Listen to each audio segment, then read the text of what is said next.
then I played so much that when I was in traffic, I was like, why am I like waiting? Why don't I just use my teleportation ability and like go forward? My waypoint system. No, I had a vortex warp Recall. spell. We have recall and No, vortex warp. Yeah, I had a teleport like 50 blocks away spell. All right. So now we begin. Welcome to session 84. The last place we left off, you guys were kind of wrapping up the celebratory natures of what's it called?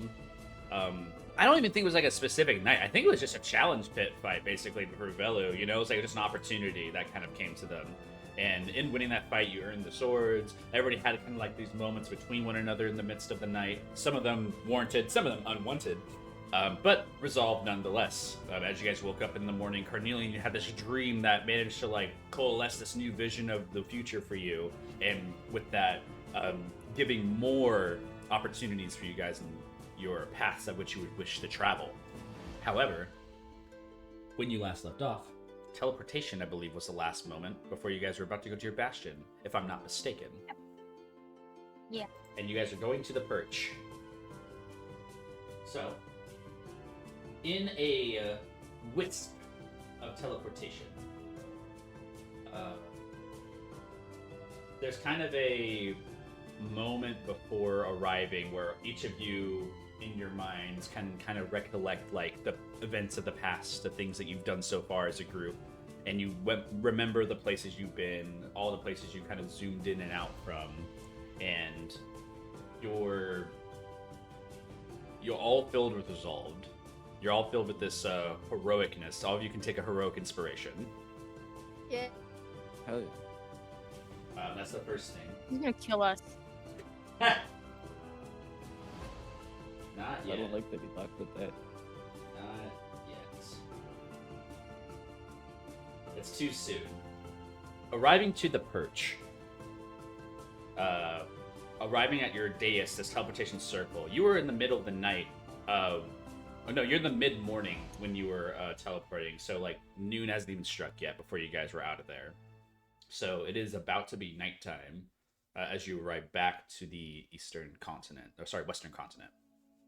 So as you arrive, the day from the morning rise is becoming the sunset, and a little bit of time dilation occurs for you all as you guys move from one side of the world to the next. Whether that affects you in some regard is up to you. But you guys are now back at the perch, and the first thing you notice is that Arkansas has a protege that they're currently with, a new recruit, if you will, that they're currently like engaged with, and you see that they're kind of hooded over.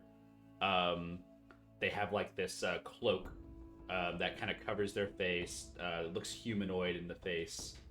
But that's the first like new thing you guys see. But Arkansas arrives and like talks to you all as soon as you go, "Oh, Runiseer, welcome back to the perch. Oh, what an unexpected delight."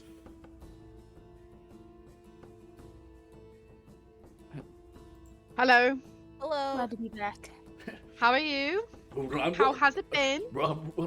Master Idris, I was just wondering. The theatre for the last 2 weeks has been very, very nice. The show, Really? it was beautiful. Fine. People had come and stopped by the perch from outside. Of course, we just looked at the theatre, but generated some wealthy income for you. Yes. Oh. Well, wonderful. Well, then, who is this right here? Okay, he puts his hand out to the individual. You can talk to this Marcus. He comes from Oracle, a trainee. Marcus, would you like to? He kind of like just nudges him over. I'll give you guys a picture real quick. This is just a new recruit under your bastion.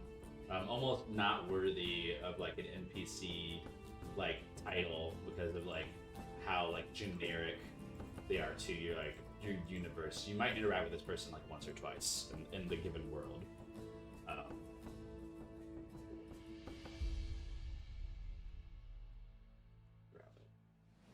was not prepared for my thing.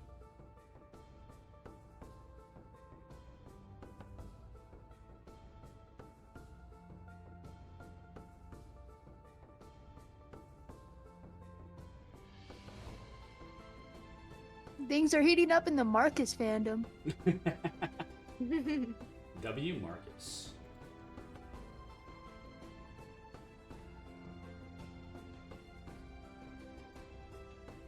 I mean, he's almost like, it's awkward to say, but like his face is very like, when you stare at it, it's a bit blurred.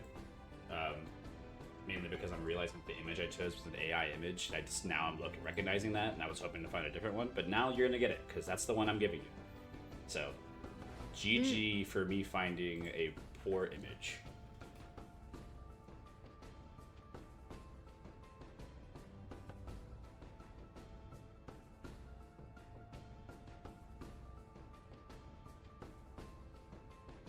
Yeah. So. Me looking at the image and being like, oh, I did that. So, either way, this individual who is kind of just standing there walks up to you, greets you all, head bow, faces a little bit, like, you're not sure, but they don't really reveal their eyes to you more than just their face, and they just nod and say, it's a pleasure to meet you all, Runiseers. Training as well. And that's all they say. Well, welcome to the Bastions.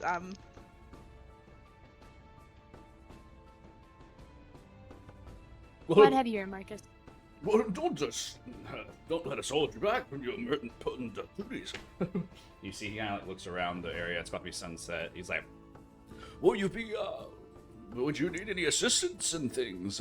Any teleportations of late, or should I be preparing for a new destination for you? It just like looks to everybody. And then she looks to Carnelian. Sounds like trying to sneak away. No, we need you here for a second. Come here. Huh? Don't sneak away. We have to focus on what you need. Oh. I think he's just focusing on what he needs, and Mimosa's gonna do a little eyebrow wiggle looking down at Card. Card sticks his tongue out and wags it. Oh no. I'm taking your inspiration away. It's gone Can you now. give him 5 levels of You exhaustion? can remove your heroic inspiration. Man. Oh my god. Hate you. Are we serious? No, I'm dead serious. Remove your heroic inspiration. You can earn it. You can earn it. Later. Oh my god! Bocage is here to run the game. The catch from Idris you're brought back to the group. Yeah, you see Runiseer is ready for any type of, instruction, if you have any for him. As you have returned as the empowered Bastion owner. Which, by the way, Laurent's somewhere, probably running things, so you might want to check with him. Idris, as she kind of nods to everybody, she walks over to Mimosa, grabs him by the arm, and starts dragging him off in a direction to look for Laurent. Mimosa just waves goodbye to everybody. What was I coming back Like, then? I'm Mimosa. Card just walks off again then. Disappointed. You have a little bit of a walk to the Wormwood Chapel. I'm going to. Okay. Ymir? Gonna go see Brian. Fair enough. All right. I'm just gonna say roll initiative. I'm killing Ymir. I just want to kind of get this out of the way. 6. You didn't call for me, so I don't know. You rolled so shit. You want me to go with you? Same initiative. Wait, did we? Okay. No.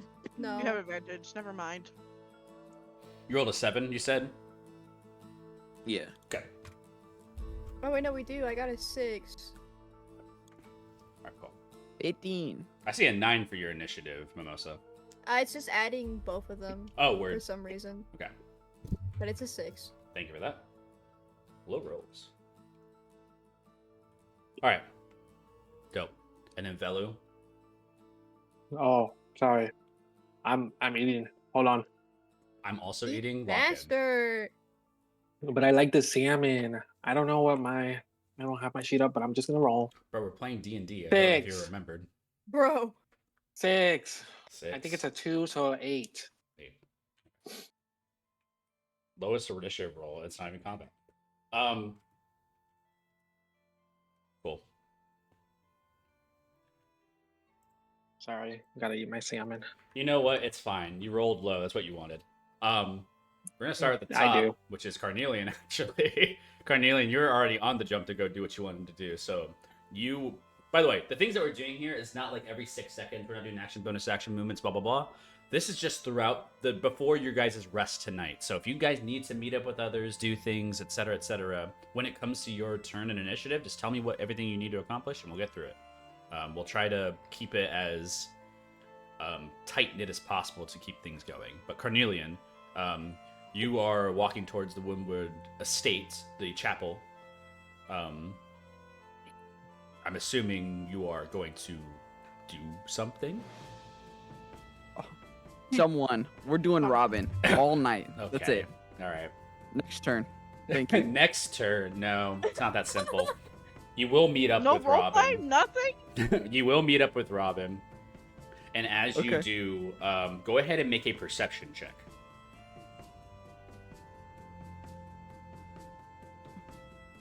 25. Okay.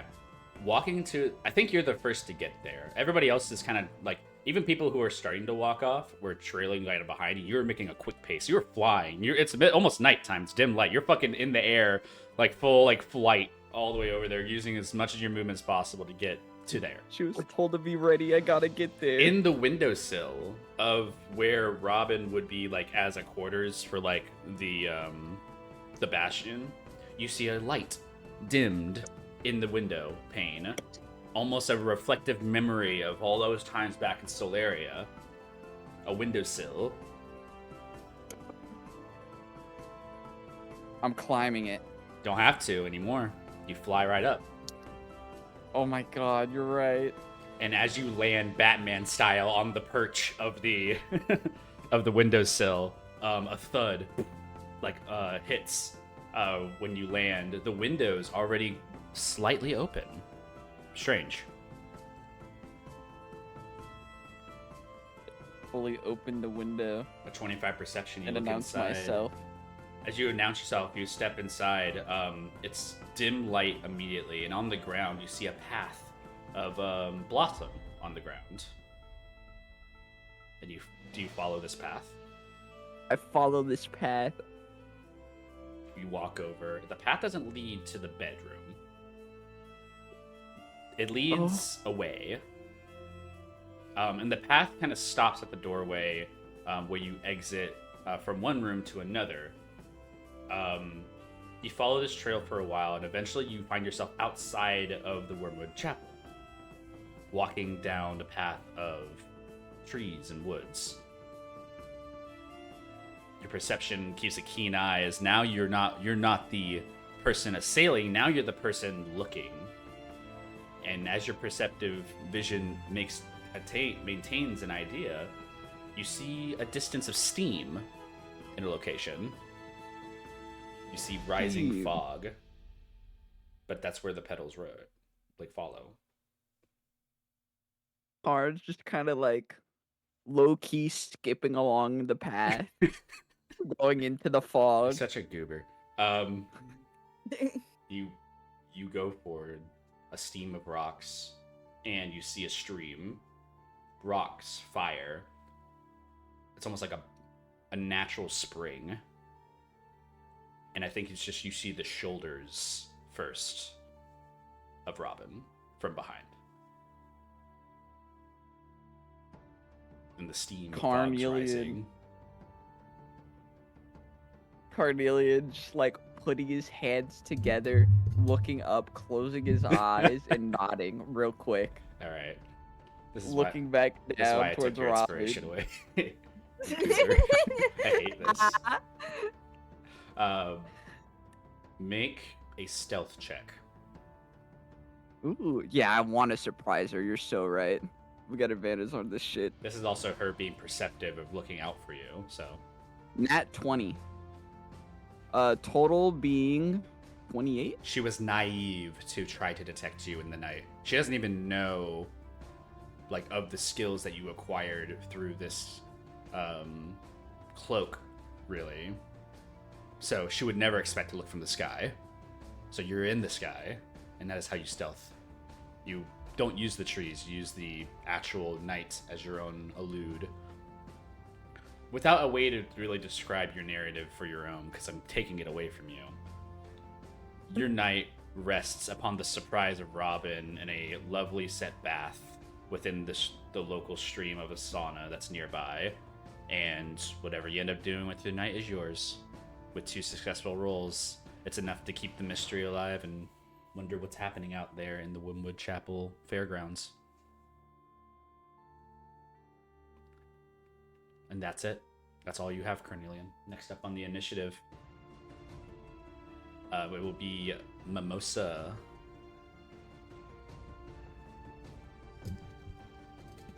If you want to do something with... This is the entirety of your day. It doesn't have to be what you're doing with Idris now, but you can do whatever. I thought Ymir was before. Ymir has we a both 7. got 6. We both got 6. Oh, I forgot. We You got have 6. 6. It would be Zap. It would be Zap, you're right. Which is funny, because he was trying not to go. You guys have such low initiatives, Yeah. so it's hard to keep track. Velu, is there something that you wanted to do with your time before resting for the night? Anything you wanted to check in on? Anything? You just have teleported, and you have arrived to the perch. I don't know what's at the perch. I wasn't there for like the Bastion building. Well, there's a Stop. couple special facilities to your disposal at the perch. One is the theater, run by Laurent and Valuria, along with Ymir's like younger sister, Celeste. Yes. Excuse me. There's a special facility for the trophy room, which Monami runs. She was doing some research on things for you guys. You have Brian, who is kind of the storeroom head and also kind of like a marketing individual, like doing some deals on the side, earning some income. And then you have the teleportation circle with his Arctic Cell and this protege of his, Marcus. That's really what's the special facilities at the perch.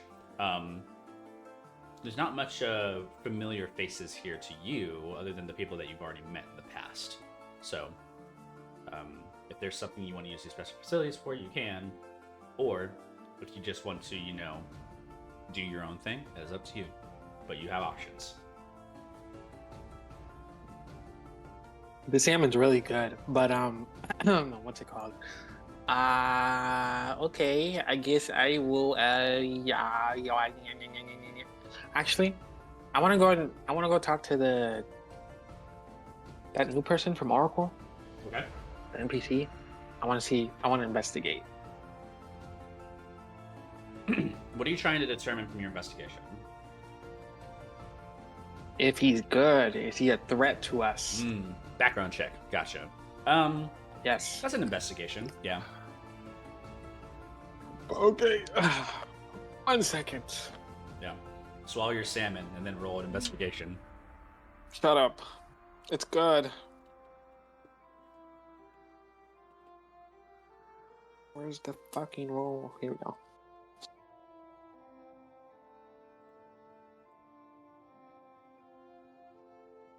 Nat 20. What's up with you guys? 29. Poor initiative, crazy skill checks. Yeah, you get everything you need on this guy. It's not hard. Arcanist Cell, you can see he's done paperwork on the individuals that he's like acquired for. Looking at the Oracle information, I think I'm also going to reveal to you a little bit about like Oracle's like magical like things. It's kind of important to you. I guess it's also just things that you would learn like as you are there. You identify that this individual was part of the Lyco brand previously. The Lyco brand is a familiar name to you, mainly because there are certain individuals that had tried to intercept Laurent that were under the Lyco brand. You remember Vixen, Garner, and Boar, these 3 unique personalities that you had met over in Caldora. Being part of the Lycra brand insinuates that they are kind of a mercenary before they are a mage. So that gives you a little bit of like, I don't know what that means. But in going through your background checking of this individual, you find that there's nothing else of interest to their history. They had a small run-in with the Travelers Guild, and they have no real connections to any evil entities out there per se. There's no last name other than it's just Marcus in the beginning. Marcus Lyco, if you're looking at like actual documentation that requires a last name on this guy. You see Argonacel's very thorough with his like interviewing of these people. Some of these are even different languages that you can now understand. So it helps you out. Okay. Yeah, you feel confident that they're not bad, but they do have a shady past. They may Got have it. some inside information about the Lyco brand that might be of interest to you, but that's really it. Okay. There you go. I'm done. That's it. All right. Fair enough. I want to eat my salmon. Okay. Don't let me stop you. Anybody? Okay, yeah, we're good. Moving on into the initiative order. That was an 8. So Father Cruz, I think, is now there. Ymir can go before me. I was about to say, both of you share initiative as well. Okay. Ymir, you wanted to go talk to Brian. Yeah. Okay. You'd meet up with him.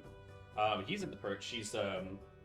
It's late, so he's not doing any business, you would know. But as you're walking through like the halls of like the ramparted castle, you can see some maintenance has been done still to recover some of this like previous land. You can tell that some work has been done to like strengthen the fort, secure the walls, like especially around the area where Brian's office is. You find that the door has been replaced, no longer wooden, but leaden. This is important, and for magical purposes, you know why. So you now can tell that there's some failure to maybe even scry upon Brian if they wanted to. Some security has been made within this building for his own purposes. Whether or not it's from the Bastion funds or his own is to be determined. But you arrive to the doorway. The door is closed, but you do see that there is kind of a panel to the side where you could theoretically like, reach your hand and pull it open. I'll do that to Yeah. pull it open. You reach a hand in, and as soon as you reach a hand in, a glyph like lights up on the outside of the leaden door. In almost an identification type of spell, it highlights like a green color and opens, and it unlocks for you. And you see that the door opens. Ymir will enter in. Some tech in front, and as you see Brian, his desk where he was like working on things, he's not standing at his desk right now. He's actually over by the objects on the wall that he had on display, a completely different assortment of sales products, things that aren't necessarily like they're like common items, nothing that would be of interest to you per se, but definitely of worth trades and values. But you see he's organizing some of the new like material and storage he's got. And as you enter in, he kind of turns swiftly and he's like, Ymir, my man, what's going on, buddy? I'd like to insight check him. Go ahead. What are you trying to insight off of this man? Nat 20. I'm trying to insight what his reaction is to me, along with what he was expecting to see when he turned back. I think in your insight, you're able to detect that he was surprised to see you, but from his stance, the way he's standing, he had a defensive position. Like he was ready to like switch and do something, but as soon as you walked in, you see that the face didn't match to the body position. So he was defensive, but he was also just surprised it was you. Hello, Brian. What's going on? He takes like a step forward and like grabs out an hand, like kind of like almost grab you by the shoulder, and like as he shakes you for a second, he's like, "How's your travels, huh?" Ymir's looking out around the room, and then he looks back over to Brian. It was a travel. It was interesting. Yeah, man. I have yeah. a question. Sure. Were you expecting anybody? So, funny enough, he like points at you in your face. He's like, yeah. The guys that I've been working with, the Travelers Guild, some of them came from the theater recently. I watched the show. I managed to pick up a few hits for some people I can probably sell these sapphires to, right? Epsilon's order was basically fulfilled for the time being, but I was trying to pick up some new business. Some of those individuals, they weren't really seeing the vision, so I offered them a little bit of a sample, right, to see like what they could do with it. And they came back to me, and it turns out they destroyed one of the sapphires.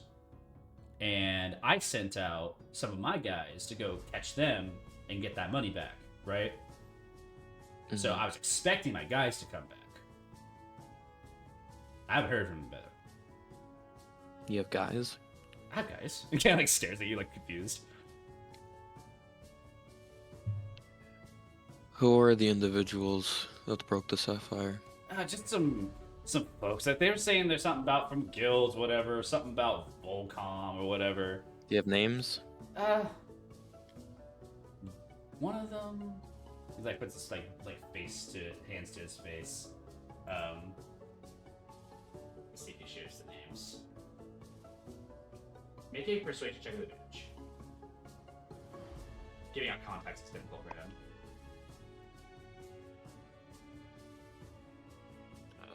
That's gonna be a 21. There's an individual called Dirties. He's like a half-elven guy. I think he's like the clerk over in Volcom. Like he like works at the front desk. But him and maybe his girlfriend or something, I don't know. But he was saying he was bringing it over to Volcom to see if they were going to be able to work with it for some of their mercenary tools, like to give out to some of their mercs. And apparently they broke that shit. So now I got two guys over there in Oracle right now banging on the doors of Volcom trying to figure out if they can get that payment back. There's also this alert guy. me? I mean, look, I didn't want to bother you on your trip, you know. It's something I can handle, of course. We're going to get the money back for it, obviously. Okay. You know, and if it becomes a big issue, you know, then I would, you know, get the big guy who elbows you in the shoulder. Ymir doesn't budge, and he looks to him. You do understand that if something comes to this bastion, my sister is here, Brian. If you bring danger to this bastion and to the people within it, you understand what will happen to you, right? Whoa! Why are we all like what's going on, man? You sound so tense right now, man. Like, what happened to like all these business encounters? Brian. This is a boundary. I'm setting a boundary. I need you to understand that if danger comes here, it is not just you who gets jeopardized. Okay? He kind of like looks at you and tilts his head. He puts his fingers to his he puts his hands together and he puts his lips to a prayer, look almost to his nose, and he kind of nods his head to that. I hear you. I hear what you're saying. Let me assure you, right? People I have, the networking I've done over the life I had, I trust these people. I don't think that any of the arm's going to come to your family. They have no reason to be in this mess in the first place. It's only you, right? Like, you're the one that has this ability to do what you're doing. Mm-hmm. So, going after them is just something anybody could do. The people I deal with don't do that. And not to mention, Volcom would have their appearance stained by the idea that they're going after children. That's just an easier leverage to use. Ymir nods, and I'm no fool, Ymir. he visibly looks untense, like he is at ease. Sorry. You're good, man. Come on. He shakes you on the shoulder. You want a drink or something? We could talk more business. Is that gonna make you happy? I was just here to see how things were going. Great. It's been a minute. Things are going absolutely terrific. You got any what's it called? Got any new discoveries? Gems? Nothing to note. Ymir pulled out all the gems that he collected while he was out, and I think I can turn these a profit for you if you want. Oh yeah, that's of course. Yeah, I can get that to you this If you week. could. We also have I don't some remember all the other things that I profit for you. got. Hold on. You almost made me forget. You're all tensed up. You almost made me forget about your cut. He just laughs. And he puts his hand on his side. He turns over and you see that there's a chest on the ground. The chest is like kind of arcane locked on the front. And you see to the side is kind of like this panel. And he puts his hand to the side of it. And you see kind of like similar to the front door, glows a bit.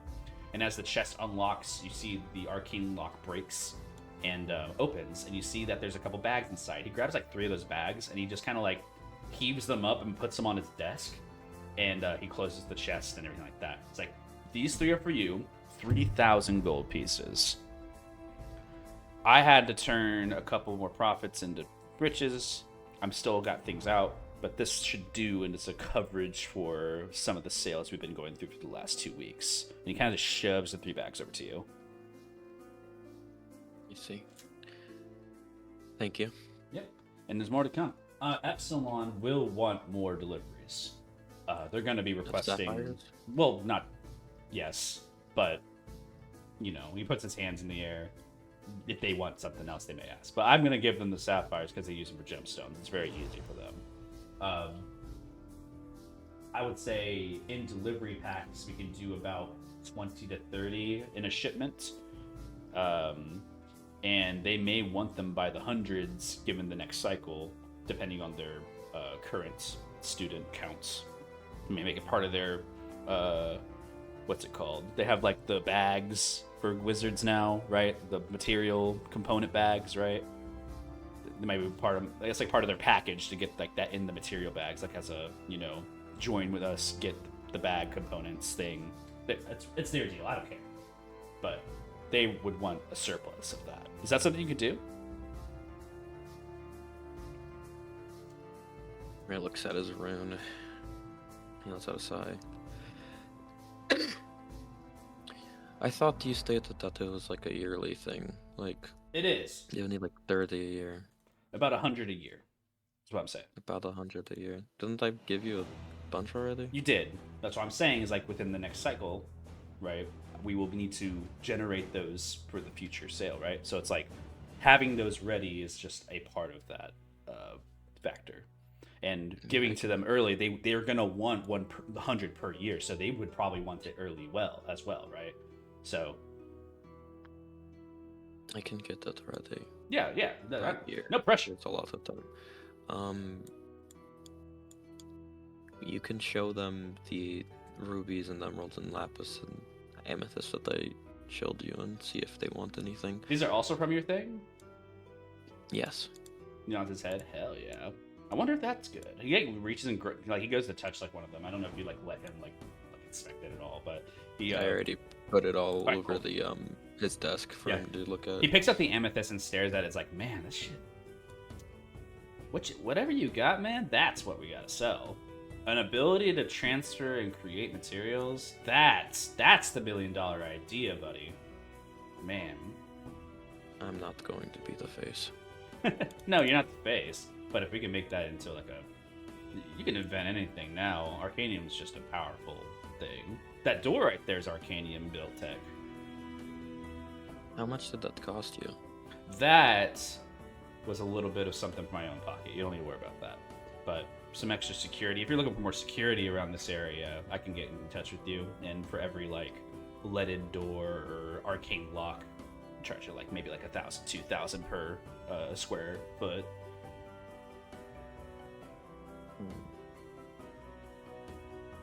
I'm investing in you, man. I'm investing Report into back. you. I understand. We'll see. I'll let you know. How am I going to give you any messages behind this door? How would I know when to contact you? Well, the good news is that I don't live in here. So if you just hit me up after the hours, I'll answer. What's your hours? Hit after sunset. Once the sun sets, you can hit me up. Got it.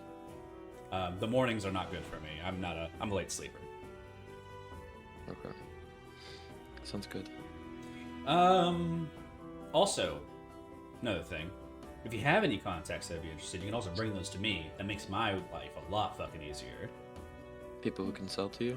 Yeah. I think... Would you ever work with anybody over in the east? Sure. Why not? Friend of all.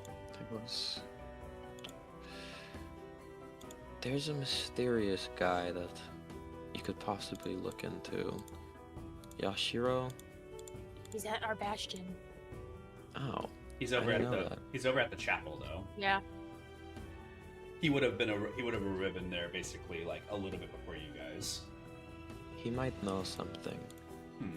So I can give him a chat. he sold me something, and yeah, but you have to be very careful with him. He seems pretty jumpy. Hmm. But to just say you're working with me, or say that you're working with shit. Fuck. What is Saps? Layla. Layla. He just nods at you and says, right. Yeah, I'll give him a chat. I'll hit him up.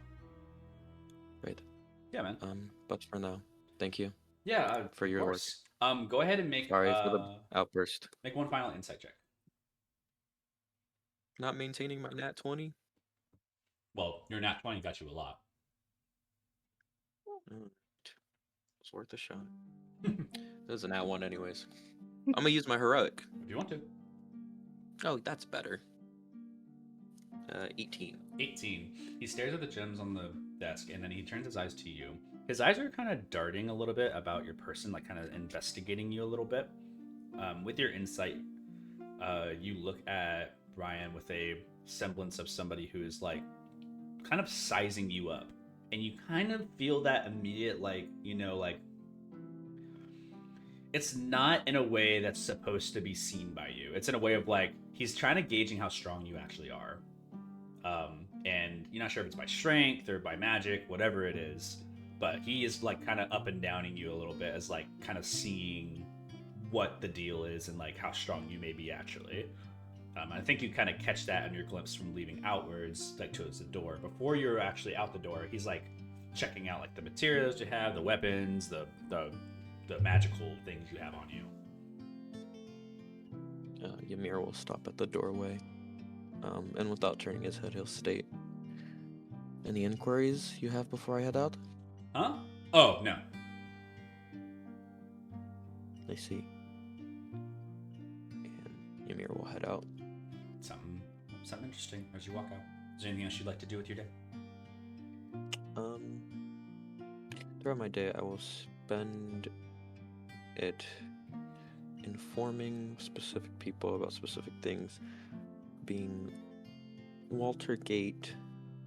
Forgot what the snake guy's name is. That old fling. Sal.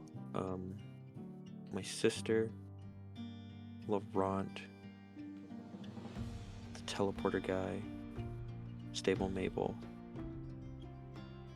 and Autumn. About Brian, 1, to keep an eye out for him and inform me of anything they might see, along with that I will need surgical assistance in the late future. So to get information about eyeball. You kind of see Laurent probably picks up the most interest in that, from what you mentioned. He kind of stares like, really? What does that entail? I will also inform like the Runiseers if I see any of Right. them. So like all of the Runiseers. You've already they already kind of know a little bit of what your plans are, but you can do that at the end of the initiative count. What was he asking? He's like, what would that entail? Like, what do you need from him? Well, I will need to apply. I'm trying to upgrade the medallion using it from the iron, and in past times you saw that I would do it in a very not so safe way, And since then, I've been trying to make sure that is the safest procedure possible. And at this moment in time, I'm You're going. still not cutting yourself, are you? No, not anymore. Well, I did, but for like, it wasn't really. The infernal iron need like blood, so it was just a quick little, like cultist slash. I don't think it's like He just that blinks bad. slowly at you, just like you see his glasses are, like framed. That's complicated, but I'm not cutting myself can help intensely you, to get it. Thank you. Great. Just come see me here at some point, and we can work on it, or at least figure out what we need. Okay. Right now, I got to. He like points behind him. He has like what looks to be like a dirty leader because a show has performed this night, and he's like cleaning with. You see Celeste and Valoria assisting. Autumn is kind of like in the backstage area, like sweeping shit up. I'll go to hug my sister. Yeah, she hugs you and just kind of like gives you a big hug to the side hip, and she kind of like looks up at you a bit. She's almost like she's getting taller, of course, but she's at like your chest level, and she floats around like naturally as with levitating magics, and she like levitates upwards and just kind of bonks you in the head with her like own head. Okay. Sorry. I'm needed. You're getting stronger. How have you been? Good. Really like Valoria. She's super cool. She kind of like puts her fingers together about it. Like Valoria? No. Ew. Okay, Just like, I was just wondering. I'm not gonna like. I'm just. If you need to talk, I was just wondering. The way you said that was a little weird. I was confused. It's weird. That's so weird. He just like turns away from you a little bit. I'm just saying. Why did you make such a reaction? You could have just been like, no. I don't really have much friends over in Zephyra. It's like a barren wasteland over there. No, it's kind of cool. He just shrugs her shoulders. Well, I'm happy for you. She smiles. And Valoria seems like a nice girl, so. Yeah. Yeah, you see in that moment, Valoria kind of walks up, like gives you like kind of a wave, like seeing you as well again. Her hair still that like kind of like black dye, but it's kind of like lightening up. You see that she hasn't dyed it in a very long time, so it's becoming more of like a brownish like color, not reapplied. Some streaks of like other colors that have just kind of wimmed underneath the fur. Hair kind of growing back a little bit longer than it was. She kind of like approaches you and just like gives you a wave and smile, and she looks at Valoria, looks at Celeste, and says, "You're being lazy. Come on." And she just kind of like pulls like Celeste away from you. It's like, "Oh, bye, Ymir," and just they walk off. Bye, you two. Ymir will head off. Well, you said Autumn's here? Yeah, Autumn's like kind of sweeping stuff up. She's standing there as you're kind of like greeting your sister and Valoria. She's just standing there. She was watching, and then as you turn your head, she kind of like turns her eyes a little bit to go back to what she was doing. She's one of the people I would inform about my eye stuff. Yeah, you walk up to her and she nods, and she's just kind of puts her hand on her hip and said, "Anything about Fuse?" Nothing about him. I will inform you if I find anything out. I don't know where they're at, honestly.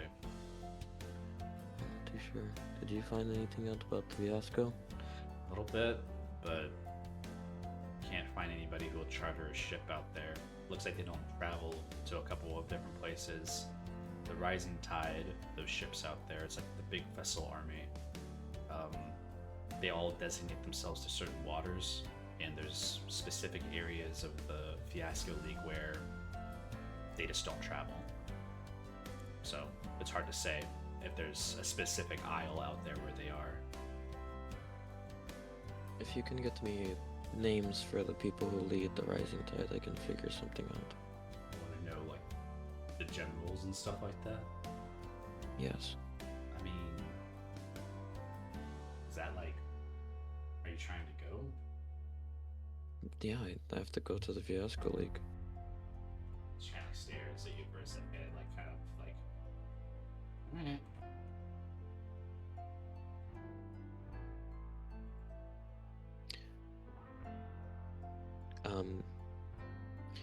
Also, Are you familiar with the Brian individual? Mm-hmm. Yeah, that human over in the storage house. Yeah. Does he remind you of anyone? Mick stares up a little bit. Sometimes I think about the broker when I talk to him. I see. I haven't talked to him but like twice now, and every time it's been about business. Mm-hmm. Interesting. He seems to be rising in that sort of power. And I can see that same glint in his eyes that the broker has. If you could do me a favor, try and get close with him. Not necessarily charismatic type, Ymir. I know, and that's the good part. You're hard to suspect. I feel like he won't talk to me unless I have something to offer him. Mm. I'll Offer him a secret from me. Yeah, Something that I did in my past don't to want sort do of sway that. him. That seems gross. I don't know what he could do if I go without surveillance upon him.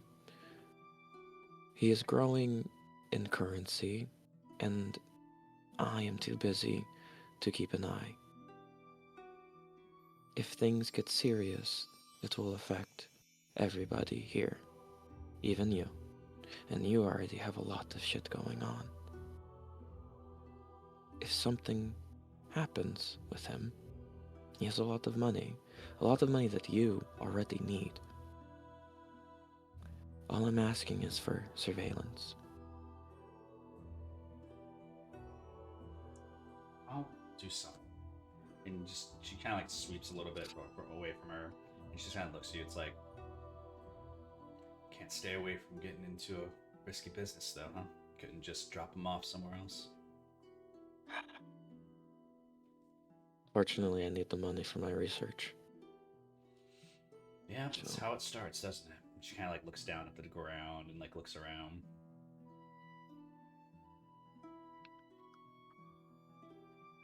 You're not wrong.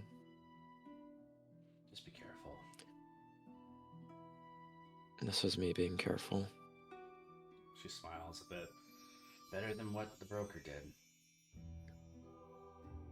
Yeah, and I don't want another broker. And Sound- Ymir starts walking off. You sound like Brooke right now, by the way. Ugh, not her. She smiles. That's like really bad. That's a terrible comment. She smiles even wider a little bit, and just almost a laugh comes out. And she says, she just shrugs her shoulders, and she's just continues what she's doing. Ew. Ymir walks off, and there's nothing else I'm gonna do. Fair enough. After Ymir, Father Cruz. How could I live up to such an extensive roleplay? I want to talk to Walter. I'd give 30 minutes for Carnelian at the very least. Talk to Walter. Yeah. He's at the chapel. You see that he's currently organizing things like nearby the scriptorium and the library, and he's in between like researching like he was already doing beforehand. And as you arrive, he just gives you a warm welcome. Kind of an old man to old man stare to each of you. His eyebrows raise as his white water Janoski like form like solidifies to like greet you and tell you the things around the bastion, and all is good.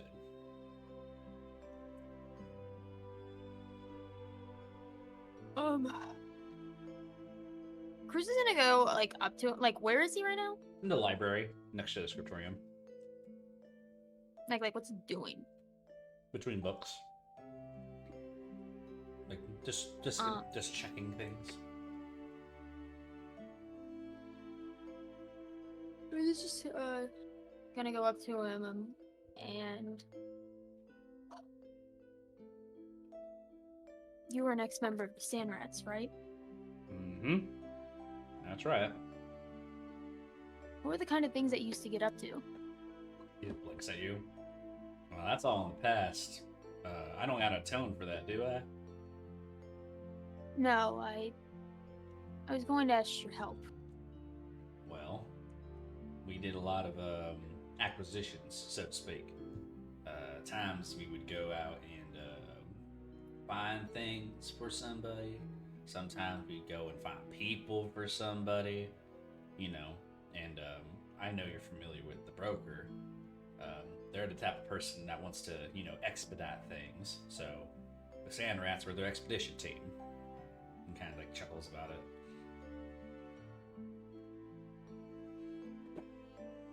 When it came to finding people, how easy was it for you? Well, we had a pretty big group, and some contacts here and there across the continents, but usually we relied on Autumn for stuff like that. They were able to use their like cleric type divination things to seek out people, you know, scribe, whatever. Or sometimes we just get told by the broker.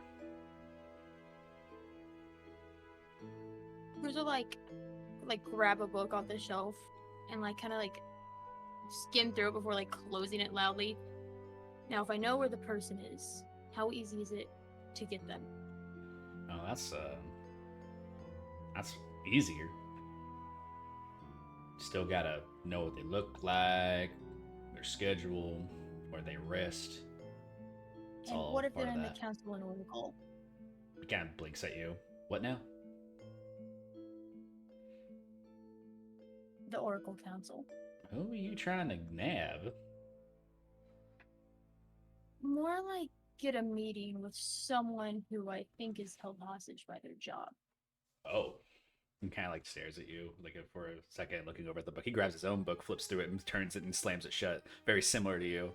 Well, the way I see it is you need to talk to them outside of their business, so you probably have to, you know, intercept them midday. And then, yeah, it'd probably be like, in order for them to speak the truth, you got to give them a place to tell the truth, you know? And if people are watching you, you're often not going to tell the truth. But when you were on these missions, didn't you scout out ahead? We did. But most of the time, our picks were in the desert, you know, not much to look for other than sand and buildings. A city, there's a lot of underground there. Would Autumn know about how to navigate through a city like that? Maybe. I would feel like maybe even Ymir would be a better choice for that. He was kind of the invisible, able to get into places we couldn't. This was small, you know, and very charismatic. Talking to people is just good enough to get you about anywhere nowadays. Mm-hmm. Fuse was also one of those people. But Fuse used a more aggressive approach. You just nab them? Nah, more like he would just find himself convincing them that the better option was to go with them. And did it work? Most of the time. Sometimes there's a scuff. Nothing we didn't figure out. I'm a charismatic guy myself, but I'm also rusty. Well, I'd prefer to do this the legal way if that helps. Then I'm afraid I'm no good for you. All I ever known was not that. He kind of smiles and like puts the book back on the shelf. Walter's like kind of saying exactly what Cruz wants to do or want him to say, so you'd have an easier time doing it the legal way. Kind of stops and looks at you. It's like, what's up? What are you having me try to pull here? I just want information on how to get as close as I can. Look, give me a week. I can figure out anything you want to know. I want to know the cracks in Oracle's armor. How to Well. get the closest to them. All right, I can research that for you. also have another thing I want you to take care of. Hmm? Cruz is going to hand Walter the thingy, Yeah. the spirit rune stone. Okay. If you could use this, there's also an item I'm looking for. The necklace of prayer beads. This should be more than enough to cover it. Oh. Yeah, I can do that. Well, you sure you want me to do that? Whoever you see fit. No, I can If you're try. getting information, you might know someone else. I'll be an oracle, so it makes sense. And kind of grabs it. I think I know a rune carver out there.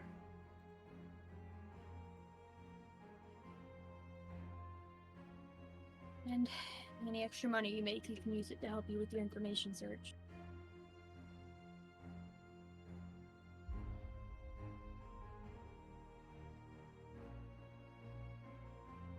Guess I will also go talk to Autumn. Okay. Autumn is at the other area, so you kind of walk back. You see that Yeah. they're like finished like cleaning and doing stuff like that. So they're just walking around the bastion, and you just intercept them, and they just like kind of like abruptly look up at you and just like they get like jumped for a second, and it looks like they were walking over to the trophy room. Those will like pull out a hand for Autumn. I don't believe we formally met. No. I'm Cruz. A small hand reaches up, Autumn, and just shakes yours. I've heard a little bit about you from Walter Kate. Mm-hmm. What did he tell you And that about me? you had good skills in finding people. Yeah. I need help on information on my brother. He's on the council and Oracle. Probably not going to be able to do that. She just starts walking off. Why not? All those people in Oracle have ways of protecting against divination. We've tried. You have to actually go Then up what and about- talk to them. What about the guards then?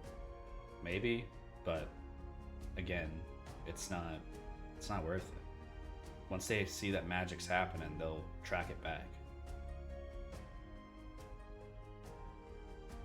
What would you suggest doing? Sure you've run into this problem before. We usually use things like animal messengers or familiars and looking through their eyes, putting them somewhere so they can see and hear. We've done that before. That's it. They're pretty secure about their people. And a lot of times the buildings they work in are protected sanctums. You know how it goes.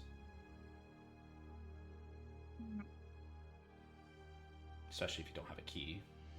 Windows are our best bet.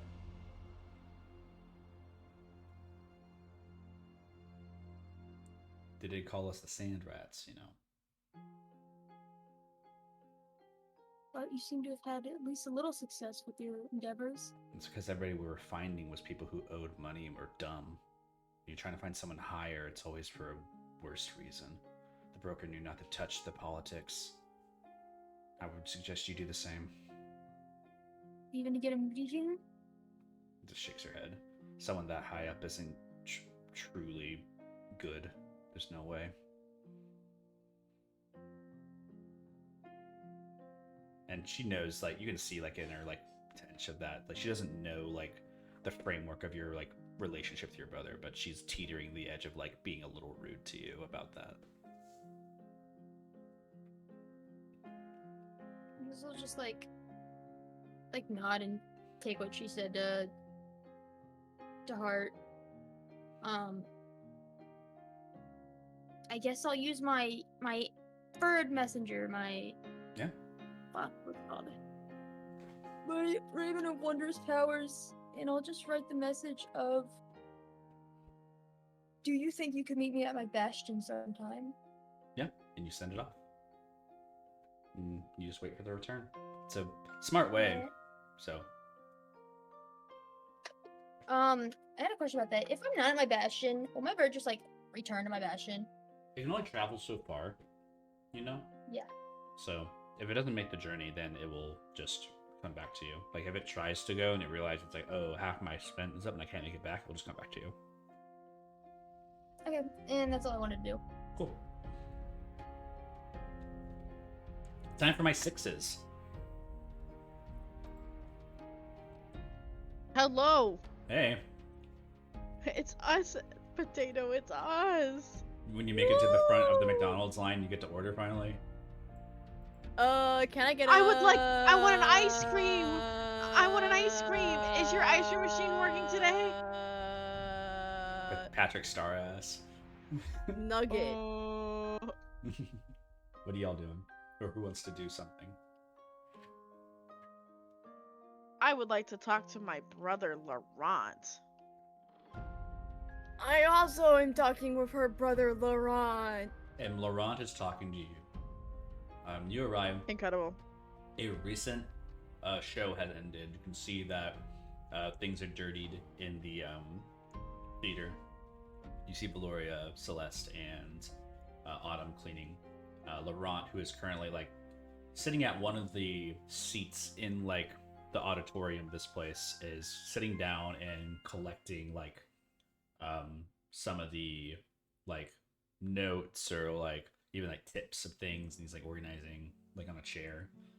And you would approach from behind, he would like notice and like stand up kind of abruptly. You see money ping, like fall across all of the ground. It's like, oh, dang it. Oh, It just leans down to pick it up. No. Bonks head with you. Oh, Ow. ouch. Like, Let me help. no, That's hilarious. it's fine. I got it. No. Lord. It's not a big deal. Well, that's where it was in the first place. You welcome back. Thank you. Oh, I have things for you. He hands you for over me? 2,000 gold. Oh my god. Money! Money! Mimosa's Money! eyes just go wide a little It bit. comes from his like little bag of holding to his side, and it just pops and just like exists, and then it's yours now. Idris just like, you know, she doesn't even make a face, she just goes, thank you, I knew to leave you in charge. Good payments from the shows, and of course, the Bastion. You know, like people work, and sometimes people pass by for goods and things. But as the empowered one that you left, he kind of bows at you. I was in charge of holding it until you returned. You're stupendous, thank you. Well, it is what it is. And just kind of like shrugs his shoulders about it. Looks at the shows. Marvelous shows, however. Great opportunity. I've heard very briefly about it. That's the ones that we were racing together a long time ago. But, What are they about? you know, adventures of sorts. It kind of retells almost the Runiseer story in a way, if you think about it. It kind of like stares up into the sky. Heroics, adventures, drama. What the people want. Only the best kinds of stories, That's you all. know. You like the sappy things. I can't help it. It's good. It's Emotional all story. romance and boring. Emotional storytelling is some of the best parts. Yes. You You cry can't- during them? Sometimes. She does a lot. It's normal.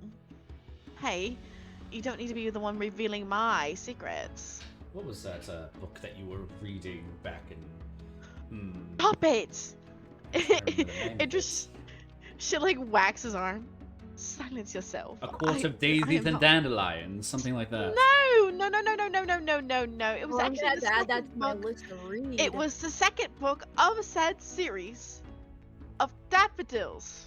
Right, daffodils. I remember you being in your bed, and the pillow that you hid from me because it had your mascara on it was so stop. funny. Mom was so mad because she could not get the stains out. It's not my fault. She bought the most high-proof mascara in the market. Well, she does wear She bougie knew it shit. wasn't going to come off. I'm aware. Speaking of which, we have some weird questions for you. You know, Mr. Artificer, Mm-hmm. who is wiser than I. It just like kind of nudges Mimosa forward. Did I do something It's wrong? just- Melissa like looks back at it and it's like, Smiles.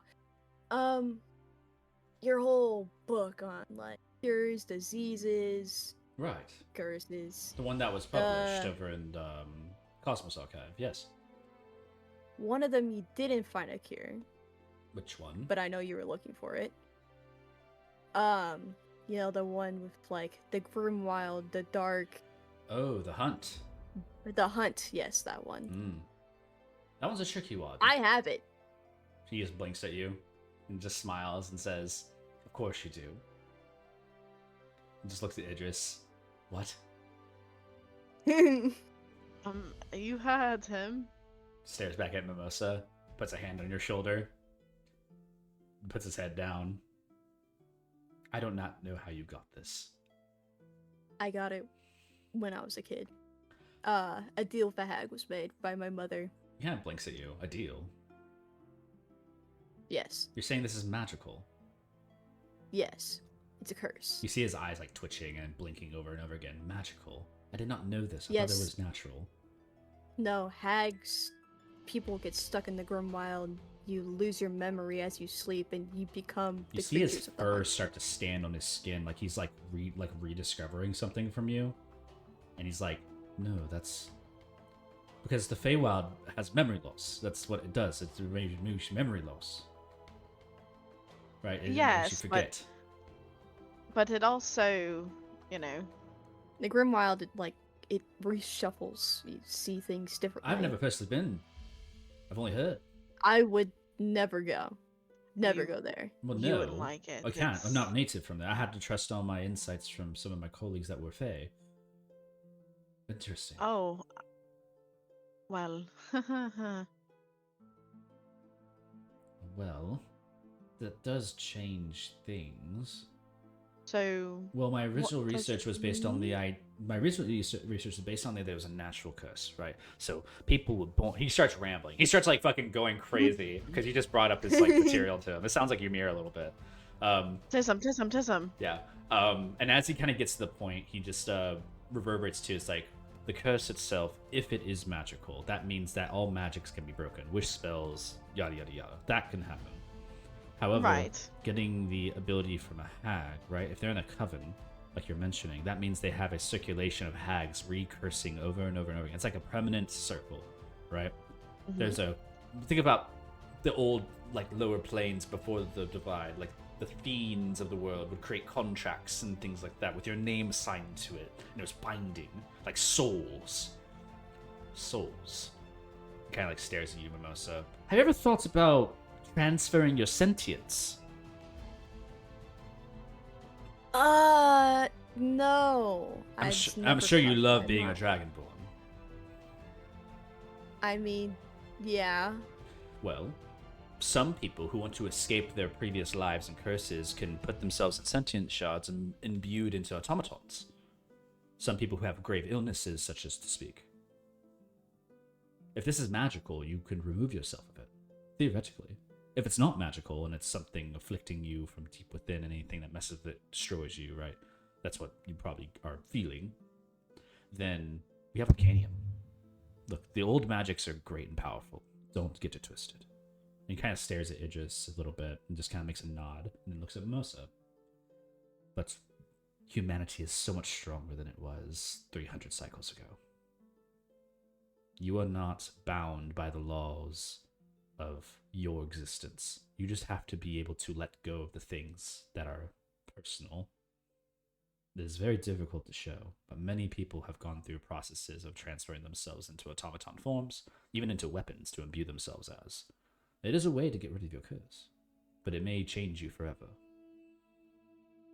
That's my thoughts. And if he does do such thing, it's no guarantee he comes back. No, at least the body.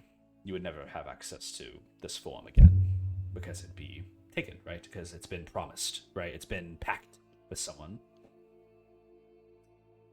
This is the... He kind of puts his hand out in front of you, Mimosa, makes like a circular motion around your face and body. This is the vessel, right? What's in there, and points inside your like head and like taps you on between the eyes, Mimosa. In there is where the real thing is. So whatever you walk in does not matter. At least to this day and age doesn't matter. some people have some sentimental value to these things. If I could, I would, but I don't have to. It's also very expensive.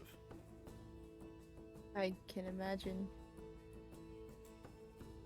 Also, getting an automaton fit for you is also a whole thing. I don't know personally anything about that. Idris Mimosa, you can make an insight check.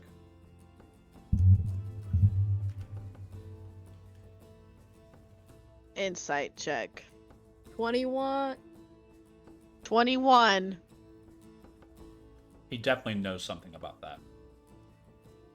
It just like tilts her head. You are withholding something from me. He just like glares his eyes at you. No. He turns his head. No. It just You like are. persisting. She like bounces in front of him. You so are. Even Mimosa can see it. That person who came to our bastion before, the Furbolg, Oh, Quick tell. quite tell. I know him.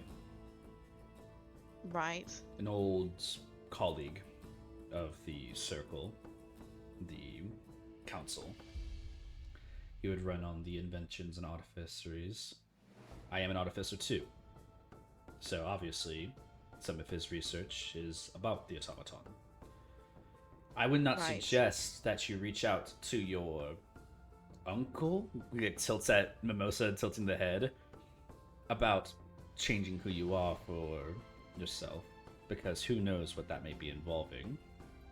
But it is a way to get out of this pickle that would change you forever, of course, but having a person inside like that, I take advantage of. You could also, die. He just like kind of looks at you, Mimosa, and then, Well, not necessarily, be dead forever. Maybe like a cycle or two before resurrected and brought back. Again, we're in such a different age now, sister. And it's like shouldering himself. It's like people who die come back. People who wish to not die put themselves into forms where they cannot die. It is very, very common. But, do you not feel that it kind of takes away from the nature of people? We've survived cycles, Idris. Are people who live in these worlds where they believe that they cannot be greater. Look, you're my sister. I love you dearly. And kind of like nods your head at you, but you're so naive to the things of this world. Sometimes. Looks over at Mimosa, and you have no options. From what it sounds. It just like wrinkles her nose as soon as he says that. I love you both. Really, I do. I just want the best. But I don't want you to make mistakes, like unleashing a horrible shadow demon into the world. Oh, have we done that a few times? I'm sure you have, and I do not want to hear about it. Quite thrilling tales, really. Things like this I've almost get brought died up several times. If I was still working with Oracle, those types of things get brought up and you get hunted down. There's mercenaries for stuff also, like like, this. look up. How would you know? They would identify you, of course. Follow you, trail you, follow the tracks, search you down. I'm sure you... He kind of like stares at you. He's like, maybe not, but I'm sure you would eventually come up against somebody who's an expert in these things. It's not myself. You're just lucky to have a brother who's a complete autistic Leonin that knows exactly what he wants.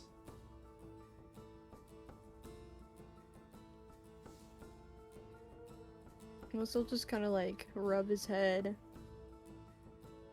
It's not a lot of options, is there? If got I did a- die and I came back, These are What sour happened? topics. I am so sorry to talk about this. You got me on my spool, and now I feel like I made the thing. The air was weird now. I don't. I've been dealing with it for a long time, so I'm used to sour topics. We'd rather have answers than nothing. You could kill the hags, but it won't remove the Oh, curse. we tried.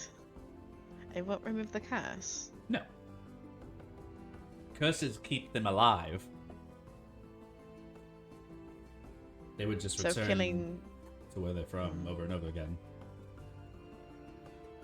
Same thing with fiends. And Idris like looks to Mimosa.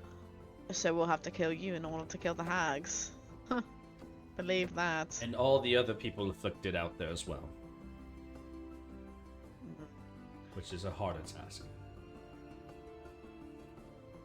Some of them were innocent. I'm sure they are. But that is life. Things get to you before you're able to successfully live it out. You may have high ambitions, you may have great deeds for the world. But when people who put themselves in danger or worse precarious situations risk their families. I cannot show you what the reason you have this curse is for in your childhood, but from what it sounds like, and kind of like raise the head towards Idris, if it wasn't your fault, it was somebody's.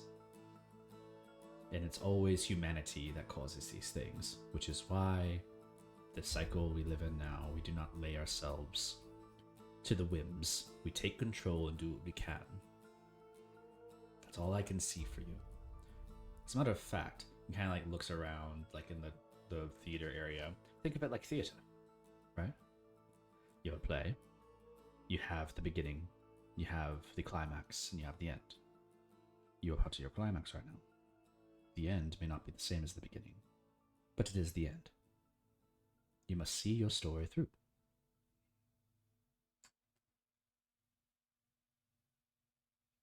Are you going to exist like Romeo at the end, or Juliet in the end, or are you going to be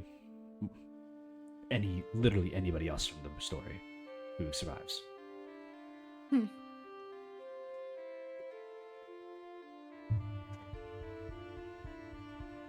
Both seem... Most will just shake his head.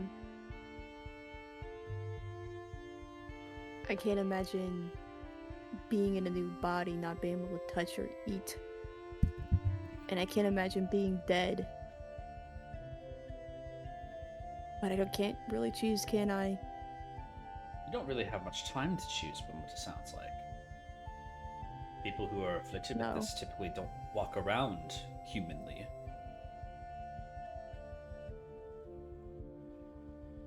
Yeah, the hags have been wanting me dead for a while. I suppose you could thank your father for this, I guess. He's as stubborn as they are. Even more so. Father Cruz seems like a lovely man. I'm sure he would be all for you existing in another life. He kind of smiles and chuckles. Also, I'll just kind of like... just weakly smile. Yeah.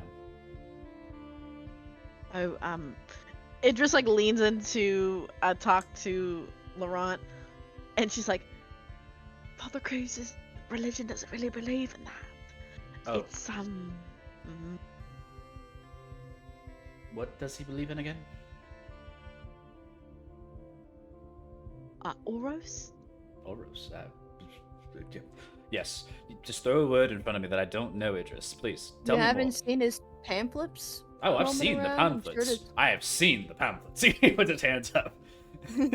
So Idris like they're actually in she, the like- pews right here. It's just like She, you like, see a couple of them laid out.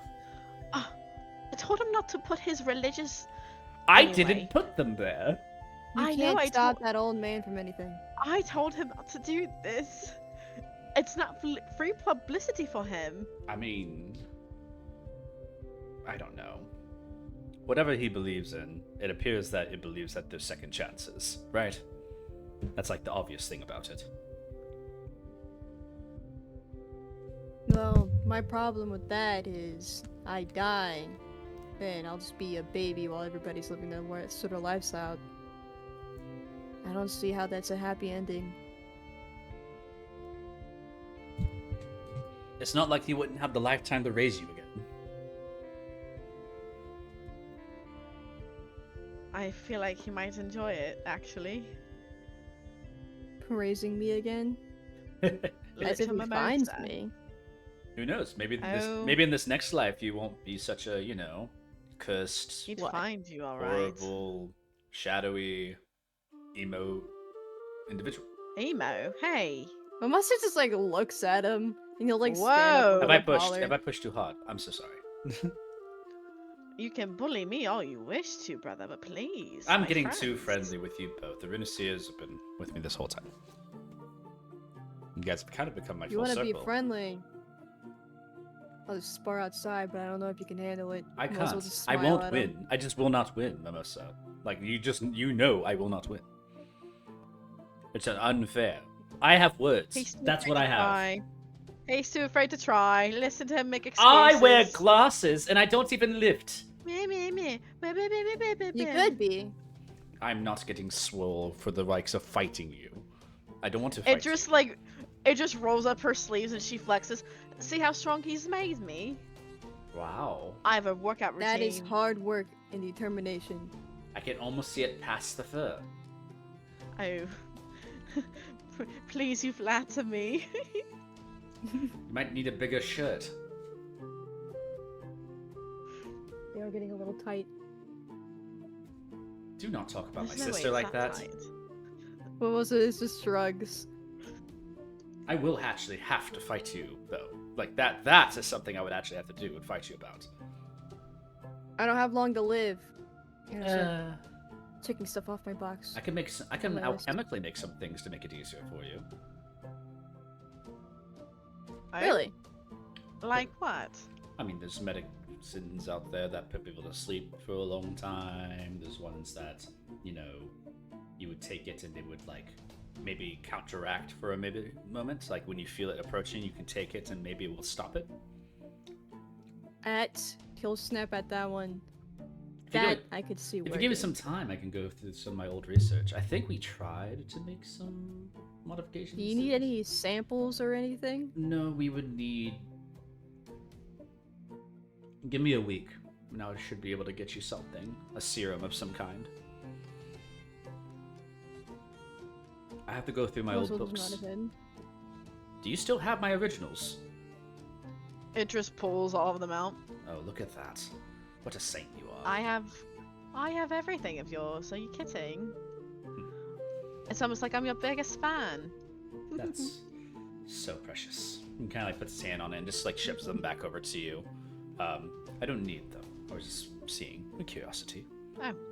They're all available now over via Cosmos Archive, so I should be able to just get those. And also, I'm gonna stare at you. I wonder if the one for Fey memory loss would also work out for you as well. I'm gonna make a concoction. I'll be back with you in a week. Thank you. Let me know if I can help. I'll be busy with this, so the way you Yeah. can help is making the next theater presentation. That's what you can do. You can write the next play. Okay. I can do that. Laurent gives you a hug. Oh. Mimosa. I he just kinda- returns it. Yeah. Mimosa just stares. He stares at you for a second. It's kind of like he looks sad, but he's also like also rimming with possibility. Obviously, this is an individual, Idris Mimosa, that doesn't see things as like finite ends, and maybe that's a thing you've always liked about your brother Idris, is that there's always a way. But you already know your Mimosa feelings will about put a- Potato. Yeah, but also will just put a hand on his shoulder and then just kind of drag him into his own hug. I don't think I've ever hugged you before. Oh, he's a good hugger. He hugs back. What a grip! You feel Please. these? You could have these if you worked I out. didn't even know those kinds of muscles existed. Mimosa will let him go.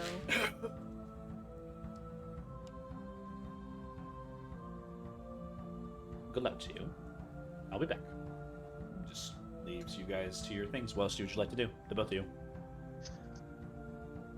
I would like to see my sister. She is within the same area. She kind of Wonderful. Mimosa has to go see his aunt. where you walk over to the trophy room. With talking to Valoria for a while, she picks up with you, talks about the shows, her performance in the shows, even like she did some minor roles as well, and also some of the stage performances. She talks about how she really enjoys doing like acrobatics That's like her new thing now. She enjoys like she's yes. learned how to do a somersault. Yes. And she's jumped off the stage before onto like she did like a running jump off the stage and through like a fiery ring. Like she did that. And there's like a whole thing for her, and she was like telling you how excited she is about like performing again in the future. It just like she has this shit-eating smirk, and she just sits there because she can just think about her mother being like, Leonins can't be performers, and Idris is just like, And whenever they cheered and they all clapped. They should. Do you know how spectacular you are? She kind of like hears that from you, and she just hugs you. Idris returns the hug. Thanks. Listen to me. When you get older and you are able to roam this world without fear of... And Idris just kind of like tilts her head to the side. Whatever it may be, you need to take a trip to see our grandmother. What? What do you mean? Idris just leans forward and she shows off the bangles.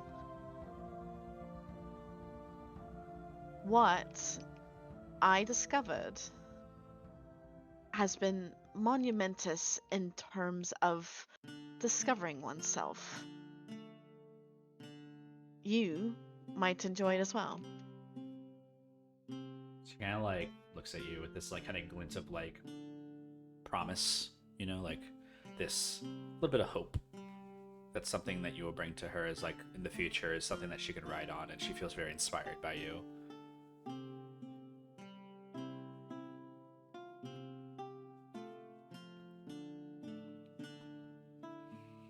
Is there anything But not else? though. If you need me to go with you, I will. I don't think I can go by myself. I don't really have money for going or know where I'm going. Idris like she's vaguely aware of the weight in her like pouch of gold, and she just kind of has this look on her face, and she goes, "We'll discuss it. I shall be back. Do you want to re-dye your hair?" Oh, is it bad? She kind of like puts her hands on her head. No, I love what you've done with it. It's just growing out and it's getting awkward. It's like in my eyes, but like it's also in my ears. It's really gross. You need to just learn how to pin it back. I'll show you later. I'll be back. I'm just going to check on Mimosa and his aunt. Oh, okay. Bye-bye. Do you want to come? Oh no, I gotta finish cleaning this stuff up. I made a mess. And she kind of like looks over. You see like a spilt over oil thing of like where fire could definitely like be burning this place down. Yeah, you might want to deal with that. If you still need help after we're done, I will help you. She smiles. Bye. Idris goes to join Mimosa for Monomi.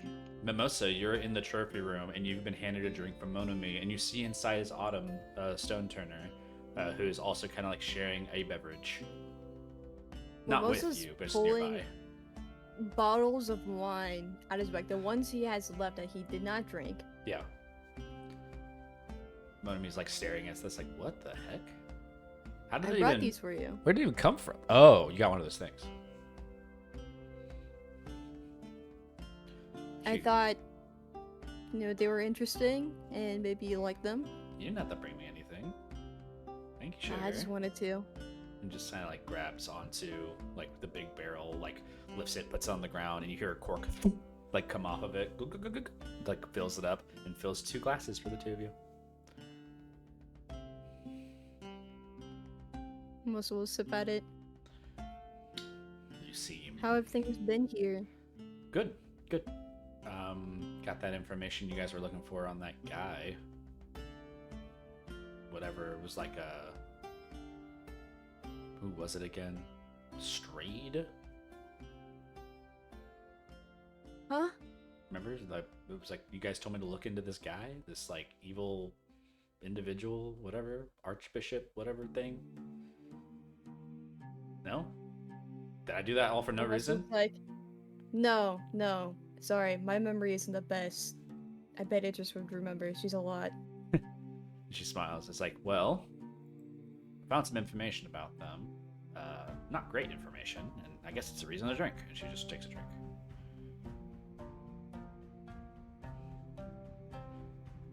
As you're So what is- sitting there with them, it's like, but before all that, how are you?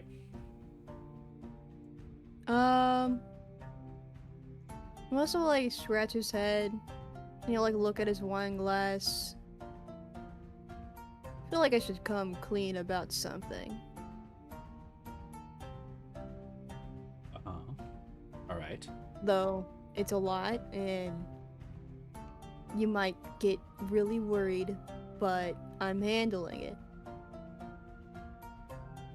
Anyways, the reason why my mom's dead, because she made a deal with a hag. Kind of stops. And what I she's got doing, cursed. Like stares at you. How do you know that? One of my friends did a remove curse and looked into my memories. Okay. And you sure this is not just a memory that's been placed in you or something? And No, you don't have to make an it was insight. one taken away. You don't even have to make an insight at her. You can tell like she's like not fully wanting to believe what you're saying. She's like filling the blanks in. But with that deal, I was cursed. Her intent was to protect me, but it's hags, so it didn't come out the way she wanted. She slams like the table a little bit. You see Autumn, who's like at the table, like her drink kind of like spills over a little bit. She just like her eyes widen. She like walks out of the walks out of the trophy room. Idris, you're approaching. You hear kind of like a slam on a table, and you see Autumn walking out of like with her drink, just like looking at you, and she just shakes her head no. Idris like raises an eyebrow, and she almost silently mouths to Autumn, "You good?" Stares back at the trophy room. I wouldn't. Back inside the trophy room, Mimosa, as she slammed her like her draconic like hands on the table, she kind of like digs the nails in, scratches. I told her not to go. Go where? I should have never. To the I hag? should have never told her about it. What did you tell her? Those stories when we were sisters and all. We always had dreams of escaping, getting away from him. Funny things. She will find a guy and she thought that it was a way to get out. She thought she'd always be hunted down. That hag was always something in the wind. A story. I should have never thought about telling her about the lake. It was always in her mind ever since I told her. Shake scratches on the table.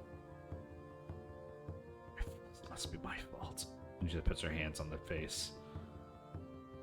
And she just like leans I into also it. will like stand and like hold her like up by her arms. It's not your fault. If I never would have told her, maybe she wouldn't have gone.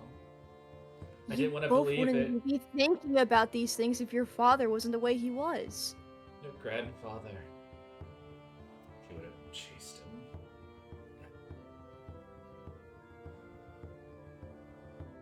You were both in a bad place with And only your so many dead options. If your dead Pete of a father would have been there for her, maybe this wouldn't have been the problem in the first place. And she slams the table again and like goes over to like the jar of wine and pours herself more. And she just like drinks it, like gulps it down. She just breathes and like leaning on like the little like barrel wine, leaning onto it and just breathes out. It's not fair. No. No, it's not. I don't know what you're going through, and I don't know how it affects you, but I love you. You're my nephew. I'll do everything I can to help you. I feel like Most that's what of she will would like want have like a bittersweet smile, not knowing if he wants to tell her that he's also gonna die at some point. That's at that point. It just said you walk in or no. Yeah, I'll like peek my head in. You peek in, and you see that leaning against the new wine barrel, Mimosa's aunt, Monami, drinking heavily. Mimosa also a drink in front of them. Both of them look a little tense. You see those scratch marks on the little bar side that she's created in the trophy room. Is this a bad time? Idris, you're here. It just like lifts a hand. I have information Hello? about Strayed. Oh. I believe that's what Oh, you asked of me. It just like she kind of like tilts her head. It's that guy. You know, he wants to break the barriers religious between the old deacon. gods. Yeah, Yeah. evil, very Yeah, evil. most of like points over to Idris. I told you she'd know more. Well, I don't know too much, but I know how to talk to people, and there's a story being told right now, actually, about that. Oh. Some people Oh yes. from my old tavern days were talking about seeing some guy walking across the desert of the infested sands. They say that they were walking in a path that was directly towards the shrine of Zeus, and that individual had like a religious garment of them. But it's not the only individual they saw walking there. They say that they saw another individual, like elvish skin, dark blue, silvered hair, was walking amongst the sand, same direction.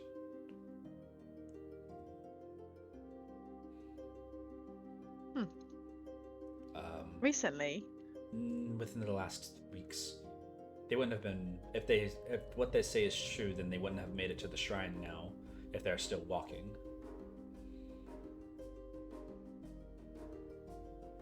Or maybe they already have, but I don't know. I do know historically this individual was one of the archbishops or the archbishops in Halavar. And they had this belief that when the divide came, all those 300 cycles ago, that they shouldn't do it. The beacon should have never arose to separate them from the prime gods. Their wrath would be rained upon the world. Yada yada yada. And for this, he was ostracized.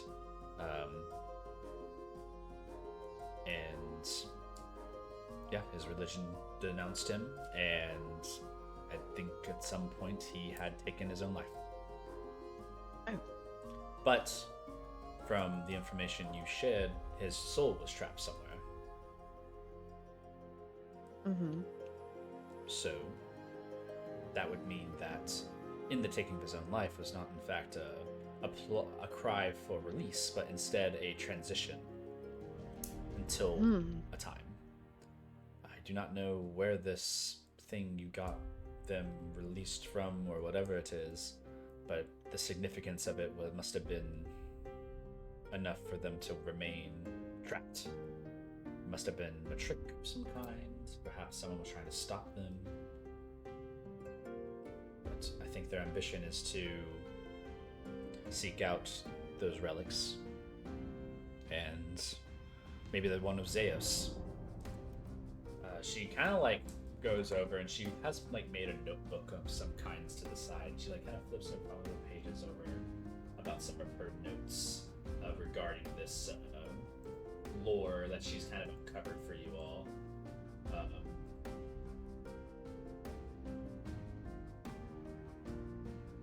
Well, in Zeus, there's the Rod of Resurrection. That is the holy relic of Zeus.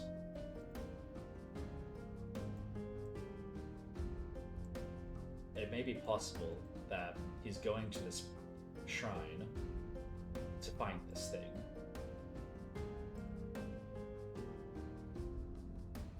It just like kind of tilts her head down. I see. I do not know. because I do not believe it is there. I believe that the Grave School Services still have it. So why would he be going there? Maybe to track it down. Maybe they don't know what's happened in the time they've been trapped. Maybe they do believe it is still there, and when they find it is not, you will be out of time, so to speak, to help them. Or not help them. And just kind of makes like a confused eyebrow.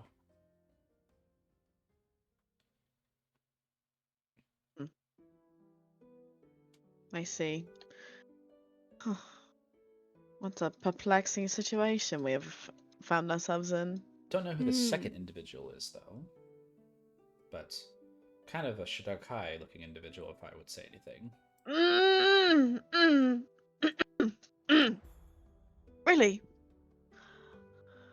Yeah, they mentioned like bluish skin, silver hair. It's kind of like dark elf gives kind of the vision.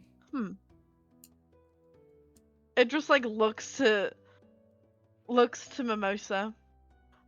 Did they happen to have any kind of strange accompaniments by any chance? Some people were talking Like- about how their body looked scarred, like they were like hurt. They had a hand on Maybe their like- face, maybe like they kept holding a hand to their face. Oh God! Idris sends us sending immediately to Father Cruz. I'm sorry, you're gonna have to give me just a second. Idris. Is this turns. Zenon? She sends a sending to Father Cruz. Father Cruz, we are in deep trouble. I mean deep, deep trouble. Can I respond to this? Yeah, It it's a is sending. bad. It's Zenon. What do you mean, Zenon? Why are we? Is he there at your bastion? What? It just is like holding her head. Oh God. Yeah, the information Did sends. you find him? Your sending respond ends. Father Cruz like, did you find him? That's your returning. The last little bits of like information. Monami interrupts for a second. It's like, I don't know if you know what this is, but yeah, they're both in that direction. So accompaniment, perchance. I don't know if they know each other. They're not next to each other walking. One was walking a little bit earlier than they were. That's the stories I heard. Some strange individuals walking the infested sands towards the Shrine of Zeus. And some of them had religious garment on them, and another one looked unwell. I would hope he's unwell. He's supposed to be dead. Russell just nod, leaning his head on his hand while drinking wine from the other. Just add that onto our list of things to do. Oh well. Sorry. This is no, nothing. It's been a stressful week or two. Things to do. Shrine of Zeus isn't too far from here. You would imagine the infested sands are maybe like a 3-week travel, but to get to the shrine would be like a month. If you know a closer location, then maybe even faster. Oh, that's going to be too long. It just like looks around. We might have to set up a teleportation, see if we can get over there. If you wish. It just like looks at Mimosa and she's like, well, I'm gonna go arrange it. I need to talk to Liam. Sure, I'll see you later, maybe? Russell will shrug. We See where snap. the night takes us. We snap cut. You're talking to Liam. Like you've traveled, you've walked off, you've had your moments, you have your mind like rushing with thoughts. But Liam is currently, it's like the rest of the night, so he's not in the training yard right now. He's currently like inside, like in his own room. Russell will like kind of knock at the door while opening it. The door's not unlocked, so it is locked. And as you go to open, Knock knock. yeah, you just knock again. You hear the approach of him from the other side of the room.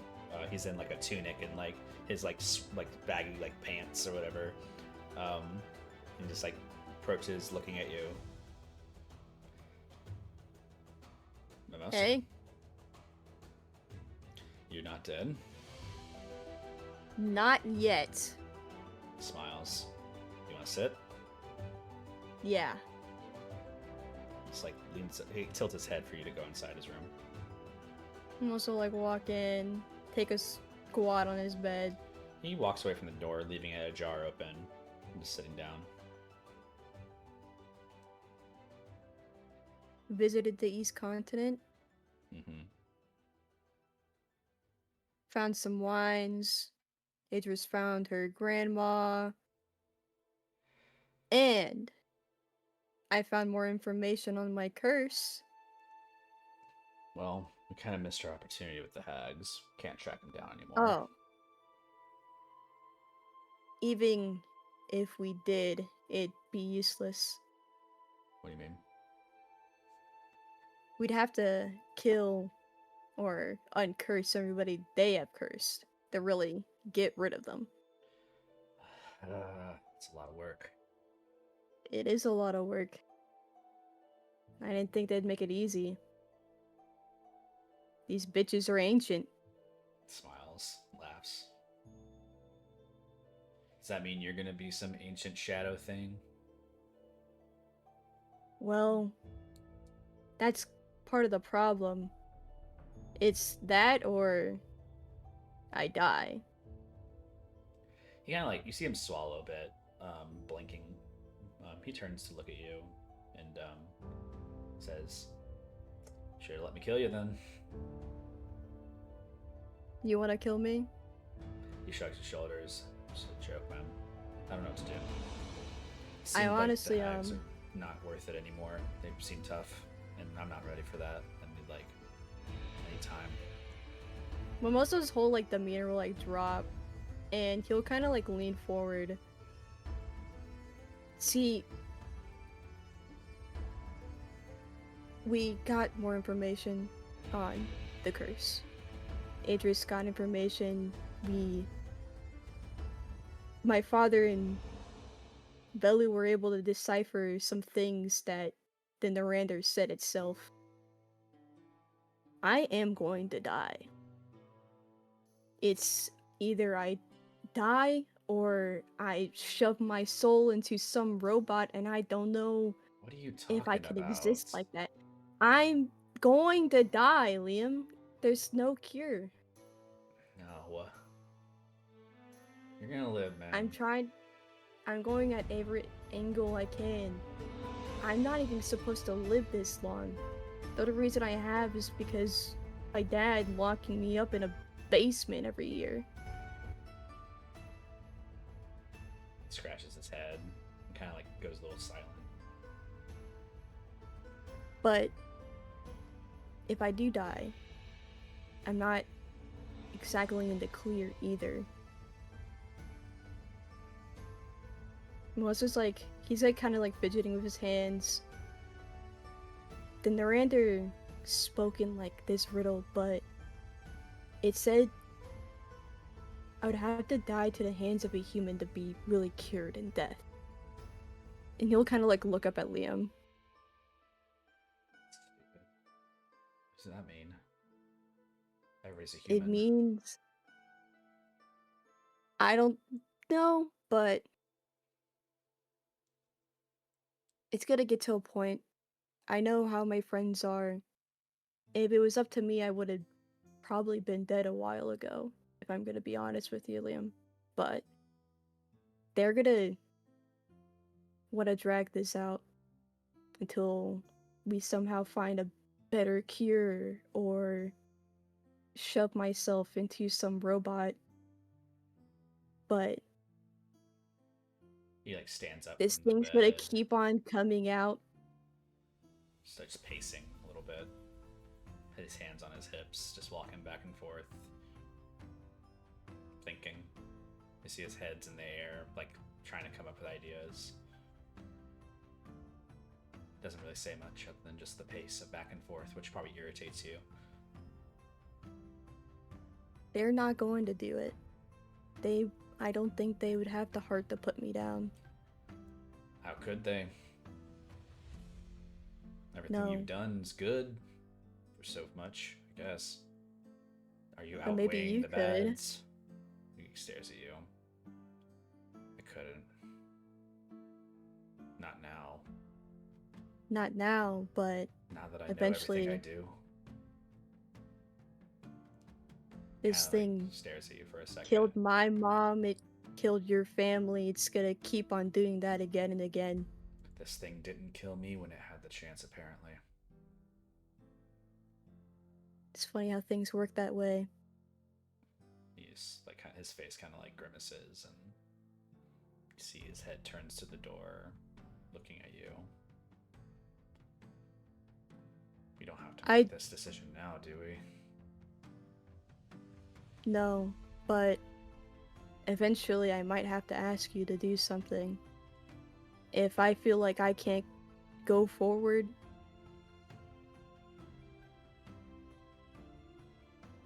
I'm also like stand up, and he's gonna pull out like the greater sending stones and hand one over to Liam.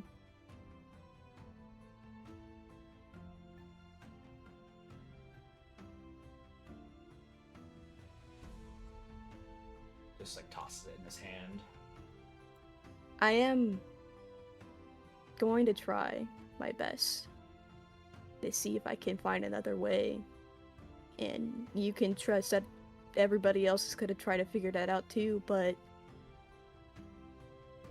I can't promise you that you should be hopeful.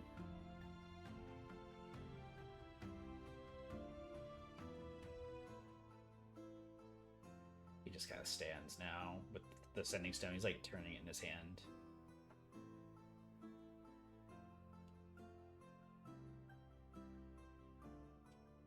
But that can be a discussion for later. Right now, I'm just gonna try to live my life to the fullest as I can.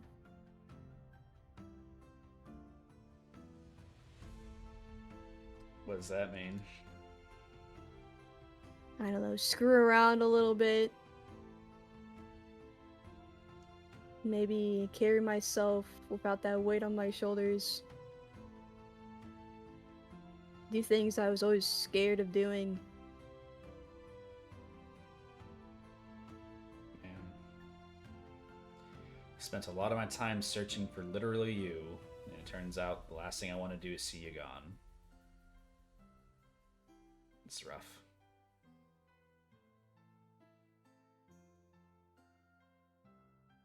Sometimes I think about how life would be if I wasn't cursed. The two of us, Kind of like looks at you. everything would be fine. Be running around each town like we owned the place. We'd go places, that's for sure. A lot of church. Yeah. We get away from the church. Kind of like bites his teeth a little bit. You can see like his eyes are like kind of like looking at the window and like almost avoiding looking at you directly. And as he kind of like tosses the stone, you see his fidget with the hand and thumb. He like walks over towards the door and he grabs onto the handle and he opens it. Should go.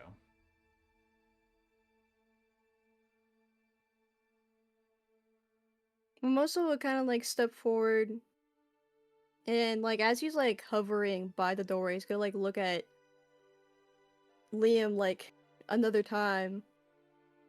You see his head kind of hangs, droops the hair, like kind of like falling across his face a little bit from his like recent like rest of rising from the bed. You see his lips kind of like are in a presence of like pout almost. And as you get to the doorway, he kind of like his hand like trembles for a moment to try to reach out, but you see it stops, and as he goes, he kind of like instead reaches to go pat you like on the back as you're like leaving, and he says good night. We could have learned a few songs together. I think I learned enough tonight. closes the door on you. Melissa will kind of just like grip the setting stone a little bit, fidgeting with it, like wipe his face, and then he'll just walk away. Whatever's And happening. if he's gonna, yeah. he's gonna walk all the way back to Adrian. You'll never know. He's coming back home. Come to mama. You would never know what's happening on the opposite side of that door, Mimosa, but you can only imagine that the face that you would see is one that would be one that you haven't dreamt about in a while. I don't know if you'll think about that at all, but you definitely know that the impact you've had of your message and information was more than just, let's find out. It's more than just what will happen. All of you had your initiative and things to do. With about your little 5 minutes before our break, I'm going to go ahead and narrate a few things to you guys. Unless you guys have an intention of traveling beyond this week, you guys can rest within your bastion within the week if you desire. The things you do and the impacts of what you would like to do will follow for a bastion's turn, and you guys will get the benefits of that as well. I will say that in you choosing to do this, we will roll for some things that may happen around the world, and maybe you guys learn some information while you're within your bastion and you're recovering. If you choose to leave as soon as possible, that's also an option. But, you know, that's up to you guys and how long you can take for your journeys. You may not be back here for a solar amount of while. The current year time for this world, like where you exist before things that are important that you need to arrive to, such as the phase of Halo for Renora, or Epoch for the Twilight Ball. You guys have quite a bit until you need to be at those locations, but for your information, the phase of Halo is next.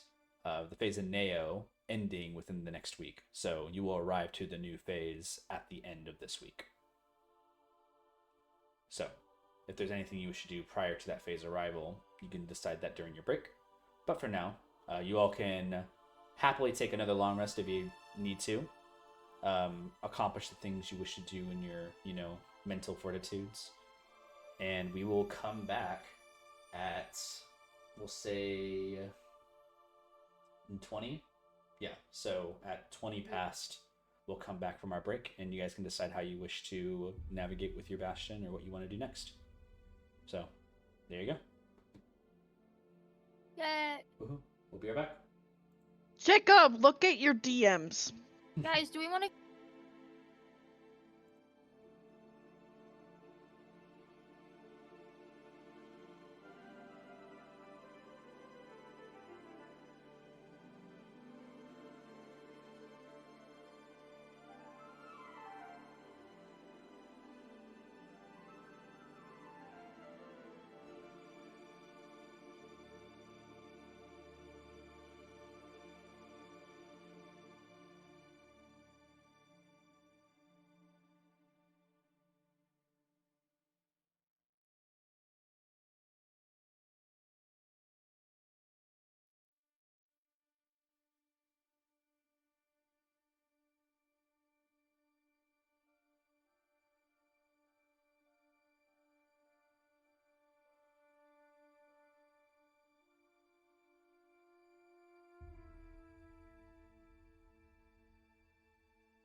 All right. Where is he? We're back. Let me do a roll call. We got Mimosa. Yeah. We got Father Cruz. Yeah. We got Carnelian. First playing League, probably. Idris. Oh. Velu. No. Hey. And Ymir. Hello. Hey. Wakey, wakey, eggs and bacon. We're back. All 6 of you reunite with one another after a long rest, if you so choose to do so. You are all together. That's it. There's not whatever you need to do in the mornings and everything and accomplish. Those things can be held for other explanations, but for now, you guys are together. If you wish to discuss, you may. The day is yours.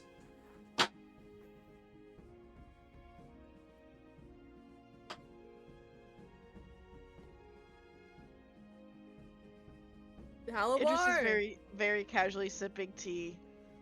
Mimosa's So- next to sipping tea. We got a Haladar. Haladar? Haladar. We're Haladar. Off to We're going to Haladar. We're going to First train to Haladar. Haladar. Let's go to Haladar. Crystal looked down. I'd like to think that he actually said that. Haladar. Yeah. There are Uh, things we must discuss as we go to Haladar. Oh Right, right. to read- Yes. Like to read some Much, beaks. much to discuss. Do we say it now? We'll just say it now. We Say what? could. Okay. It just like Right. I've got bad news. Really bad news. Zenon's alive. We knew that. But we may have found him. Maybe. Okay. Idris will relay the information. You guys learn the same thing. You learn that en route to the Shrine of Zeus, not only strayed this religious deacon that you were identifying before, but the remnants of what was appearing to be Zenon is also in direction towards that same shrine. The identification and order of which they were identified, not really intact, but really is just a story that there's some religious person walking the sands of the infested sands towards that direction.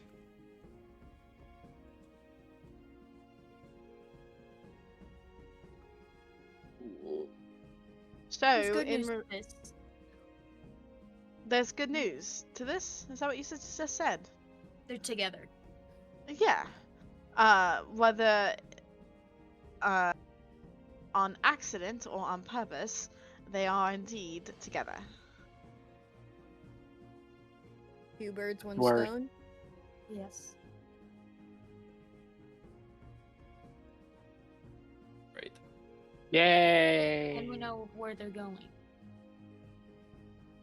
Are we going to intercept them?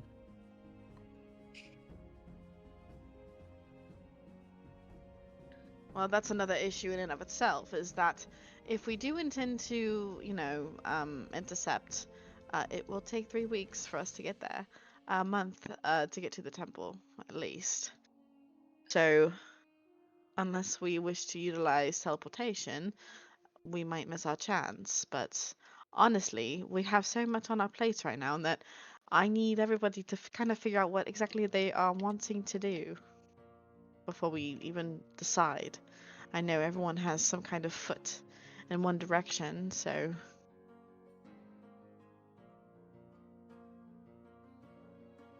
So let's just lay on the table what we all want to do, and then we're just gonna put those things in order of how direly needed they are to be done. good idea. Yes, well, let's do it that way. Alright. I'll get started. I'm gonna die. I need to get a cure. Laurent's working on something. I guess I'm waiting around. Unless it sips his tea. He's next. Sure, I'll shoot. Um, trying to keep tabs on Brian because I feel as though he's probably planning on undermining me at some point, and most likely causing problems in the Bastion if he gets too deep with money. So I'm probably just gonna cut off gem production for him at some point, like at some point being now. And but that's not really urgent. That's kind of like my own thing, my own doings. Then I'm just letting you guys know in case something does happen. It's not much of a surprise. Then I need to do eye surgery for my eye. I told you guys, because it will give me a good, like, it will help us, and I really want us to be safe. So, yeah. Revolution for my desert would be great, because Raija Fuse exists, but I feel like honestly wherever, yeah, I feel like maybe Fuse might somehow be aligned with Raija. I don't actually know anything with that. Okay, that's me.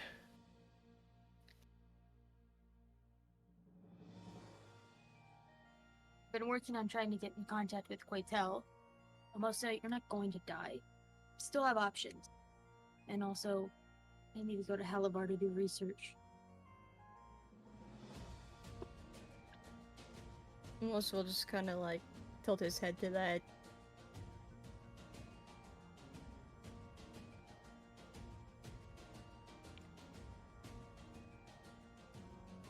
Okay, I go next then, since I would like to go back to the safari and do the quest of, I think it was the robot. Belu looks towards Cornelian. The mech. Your Thing. giant mech thing. Mm-hmm. I mean, doesn't sound too hard. Only because I would still like to know more about the safari.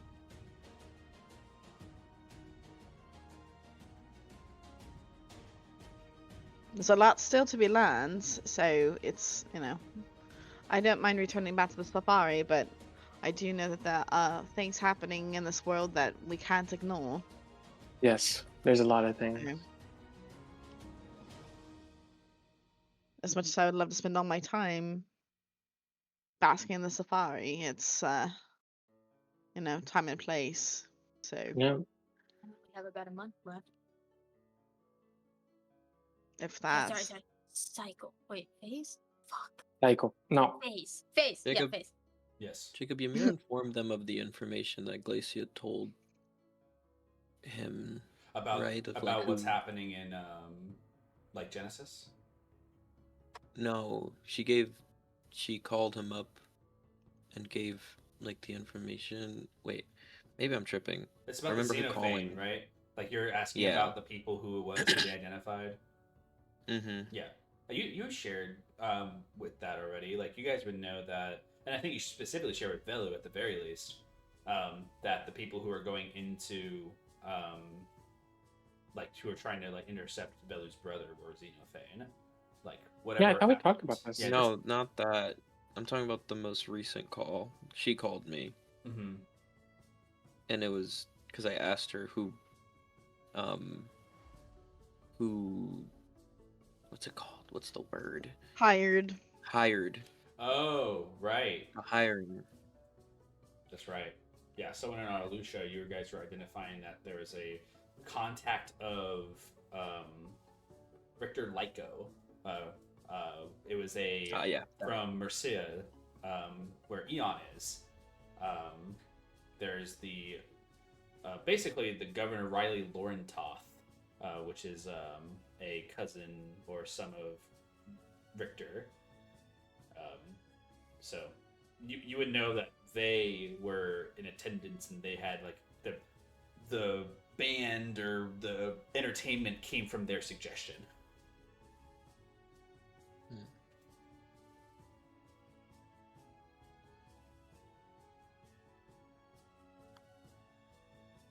Yeah, I would inform them of that. Tracking down the Xenophane is definitely on the to-do list, I think, for the Runiseers. If not.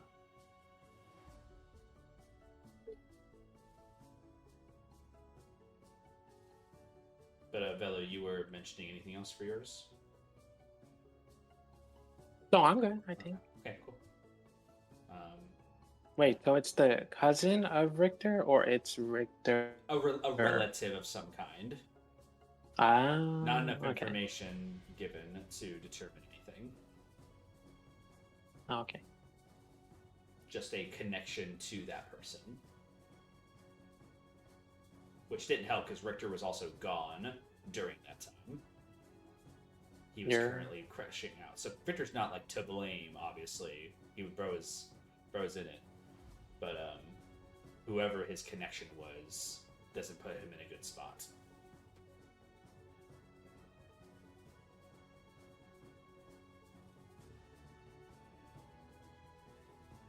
It just looks Cornelia? super Cornelian. What?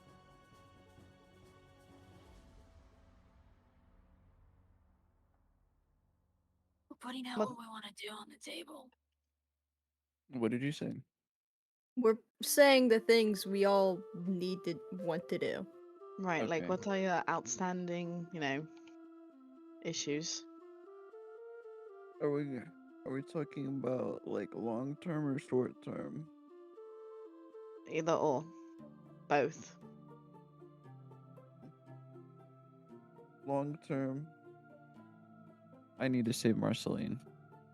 Short term,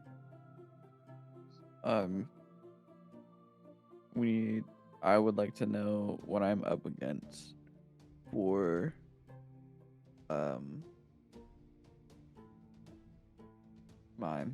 my nemesis is what he is. The Man of Light. I need to learn more about him. And we'll probably find that in Halavar, but before that, I would like to train my skills against the big robot that is causing destruction in the safari. I mentioned that.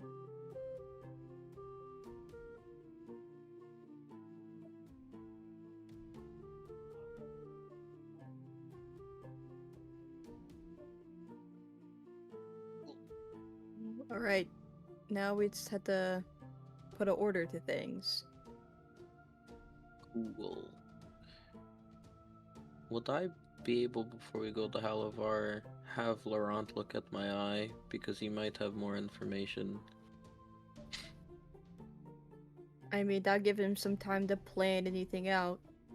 Yep. Mhm. So, group chat in the brain. Create the plan while I'm over there. And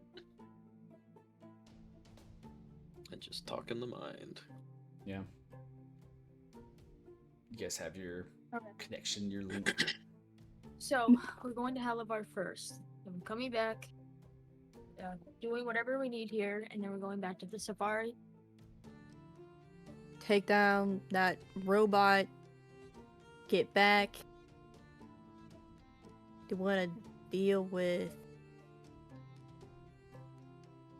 what? Zenin or Don't know how long though. I think that automaton that was rogue was about a week's worth of travel. Let me get a group history check.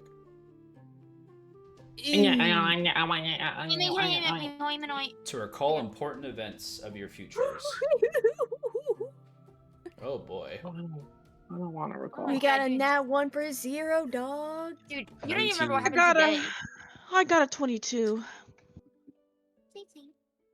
Guys, we just don't be remembering shit. Oh, Ymir? fuck That's you. you Remember get- that you're cursed. Yo, that's on you, bro, not me. 22. Thank you for that. Ymir, what was yours? 19. 19. Okay. I mean, 16. You forgot about 16. me. What the hell is wrong with you? I mean, I wasn't done. I was going one by one based on your rolls. Let's start with Idris. Idris, a lot of shit that you could do in this passing time. The Zenin and Strayed thing, like that's definitely a thing on the list that, since you know about it, might be worth it. you feel like the time limit on that one probably is aligned with the same time limit of Epoch, where this Twilight Ball comes forward, right? You guys have like the overarching like doom that approaches, blah blah blah. So, yeah, that's probably around the same time frame. If you don't accomplish it before then it's probably not going to get accomplished. Like something will happen and you'll miss out on the opportunity.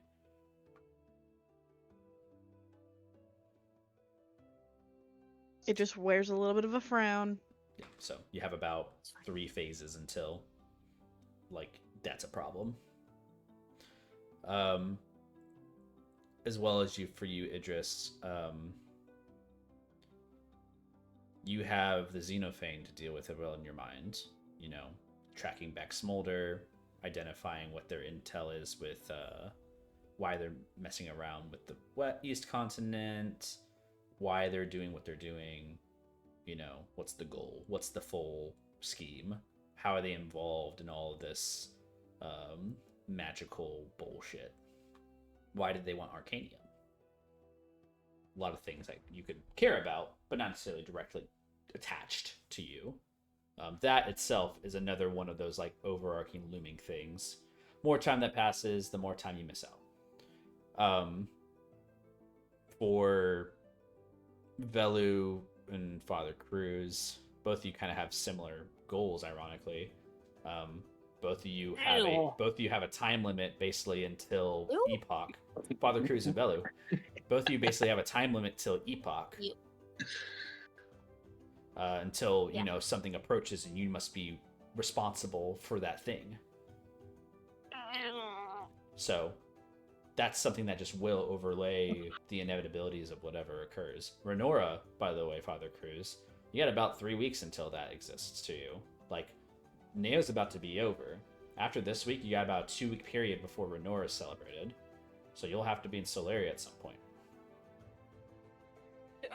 How far was the RoboQuest? I mean, if you guys get there, let's say you teleported today, right? You travel for a maybe like a week or 2, and then you could teleport from there to a new location. So it's like a 2-week period that you have to like kind of allocate for. And close. Yep, pretty close. Maybe we don't robo. It's up to you, but that's just historically, you know that that's approaching. There's, well, technically Idris's birthday as well for you. Idris, your birthday would be in the phase of Leonidas, so 2 months from now. So I don't know if that's like worth, it's a 7-day period potentially around that time. She was born for 7 days. Poor mom. Well, I'm just saying like it's a week period of you being able to like do something and not be involved with something else. Birthday. That's just a thing. Don't know if that matters. Matters to me. Velu. Yeah, other than that for you, I mean, like, other than your obligations, you do know that figuring out what the province is doing is relatively important to you, because if they have some, you know, tether into your family of some kind, then to know what they're doing with that information might be good. Because they're going to be arriving at that ball too, and figuring out what their intentions are is still a problem. What? Okay.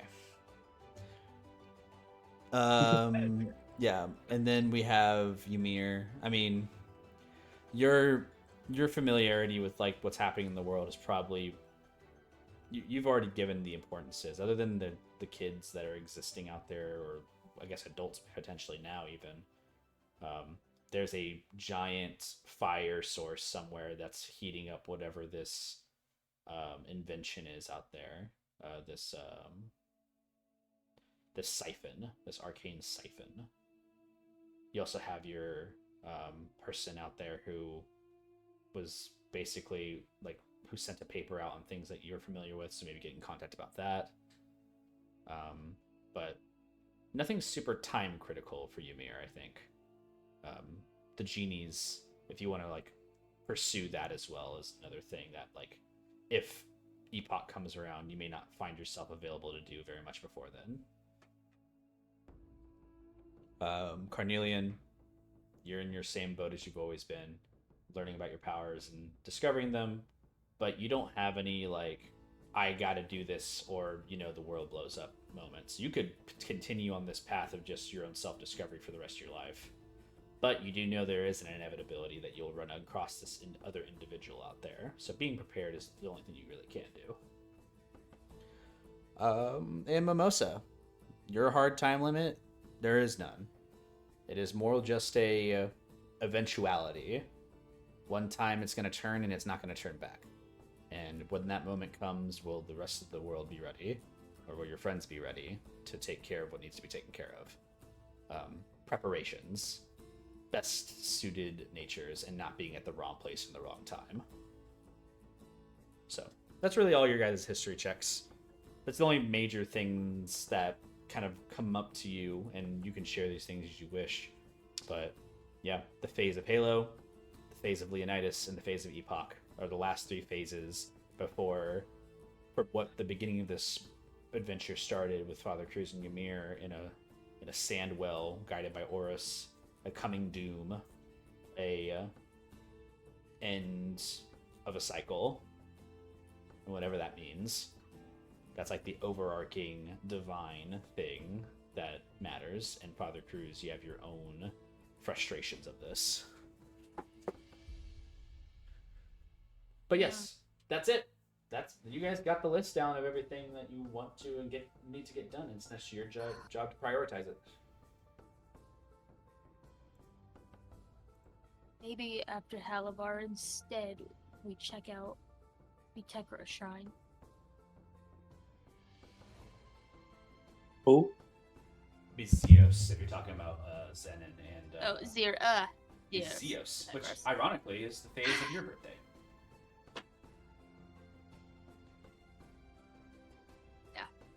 Oh.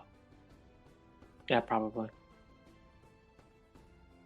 Don't have enough Yeah. time for the automaton quest, but we can do it right after. If it's Yeah. still around. I doubt anyone else has been able to take it out.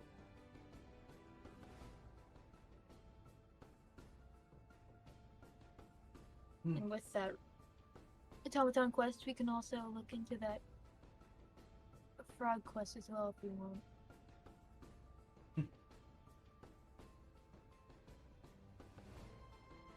Oh, I forgot about the frog quest. Run. Yes. Any objections to that idea? I mean, I'm down. No objections. Oh, sorry. However anyone wants to do it, I suppose. Oh, I just Cornelia. have to see Laurent sometime after a week. We just need to be smart about our time. And as much as I would like to say, like,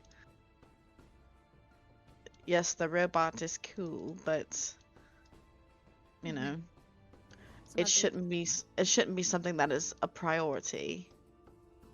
Some other things are more important. Oh, Carnelian. When we're in Halavar, maybe we could sell that staff that you have to the bishop. Sure. As you guys are in your mid-discussion, the door kind of slides open and like a movement, like kind of like abruptly like changes the dynamic of your conversation. And punching through the door is Micah, this Yanti you met over in the Western continent. Sorry, wrong room. And they just like turn around and they leave. Bye, Micah. Oh, didn't Yeah. hear me. That's it.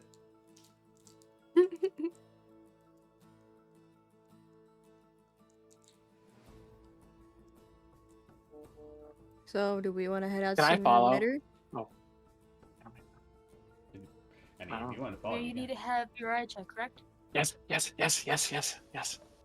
Okay. Yeah, you guys can start dispersing and doing what you need to do, and then reuniting if you need to.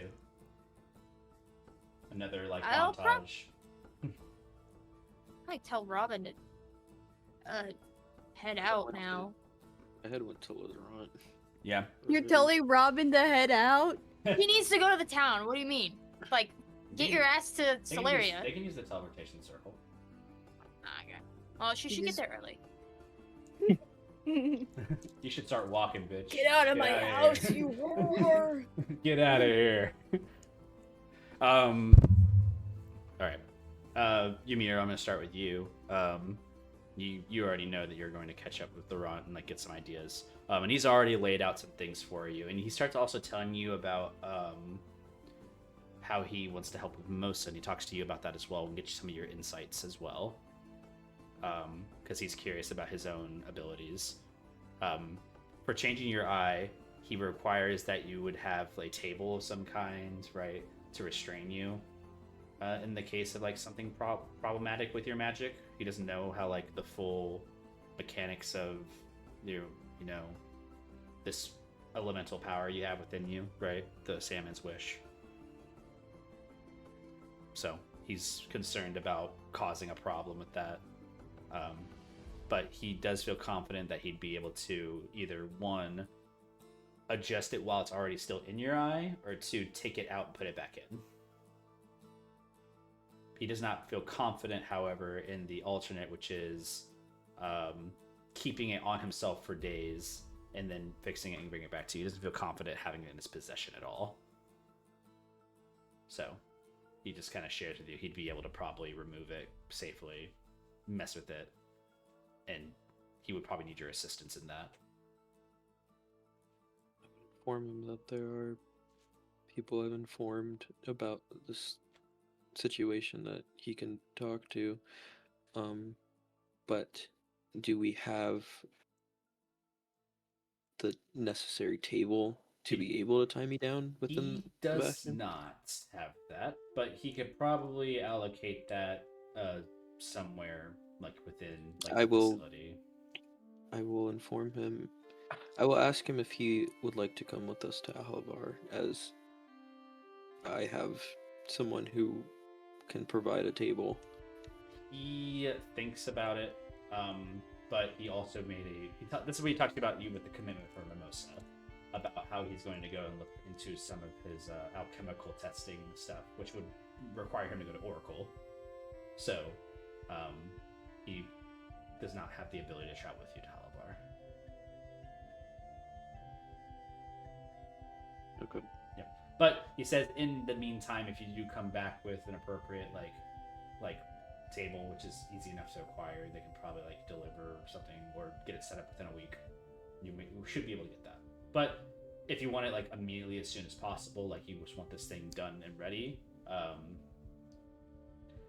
he can meet you at Halavar, maybe, if he's not done with what he's doing. But the upgrade to your eye seems like it just would take 2 days. That's what he estimates. 1 day for the unattunement, another day for the reattunement. Okay. It's like the minimum amount of time, he says, is 2 days. Gotcha. And I'll tell him, if things change in Halavar and there's like, wherever he's at in Oracle, and if he wants to, it's up to him. And then I'll probably just leave. Yep. And not a problem. He also asks your opinion about something before you go. He asks about Lucidite. He asks if you've ever interacted with it and the effects of that towards you. Like what happens whenever you're nearby it. I'll inform him that Lucidite is what got me killed, and that it completely takes out the value of magic, and that you aren't able to cast anything unless you have divine magic. The idea of divinium kind of gets brought to him as what you guys regard, but he also asks you about Mimosa and says, with Lucidite, learning that this curse is technically magical in some regard, that Lucidite might counteract the effects. So to have something like that with you would be beneficial for Mimosa's curse if things go bad. But he's working on something for that. Lucidite is hard to come by, Ymir will inform, and that the only equipment that he is aware of about Lucidite is on the body of Prince Wei. could get that armor. That would be And interesting. then I will inform him that it's Prince Wei. He's in his analytical mind and completely ignores like the personality portion of that, and you definitely have a laugh about it. But he nods and he assures you he'll be able to assist with yours once the proper like setting is available, and then for momentary setting, just get your insight towards Lucidite and see if that's like maybe a remedy that they could use for a temporary stave. Ymir's not completely sure, as Lucidite just cuts off every form doesn't know of how it magic, would affect which the rest of you. yeah, Yeah. he will say how it would be hard to do a lot of things like teleporting or putting things in bags or healing Mimosa. There's multiple different problems and complications that come with Lucidite.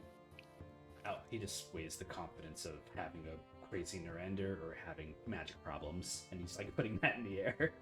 And that's all he talks about with you for a while until you leave. Trying to get his own insight. Yeah, the rest of you, Velu, you walking off to go chase down Micah. And you see Micah has like sorted himself to like his own facility upstairs, near the scriptorium and stuff. It looks like within this building, Micah's like set up like a kind of a room for himself in the chapel, away from Yoshiro, which is different because the perch would be where they should be.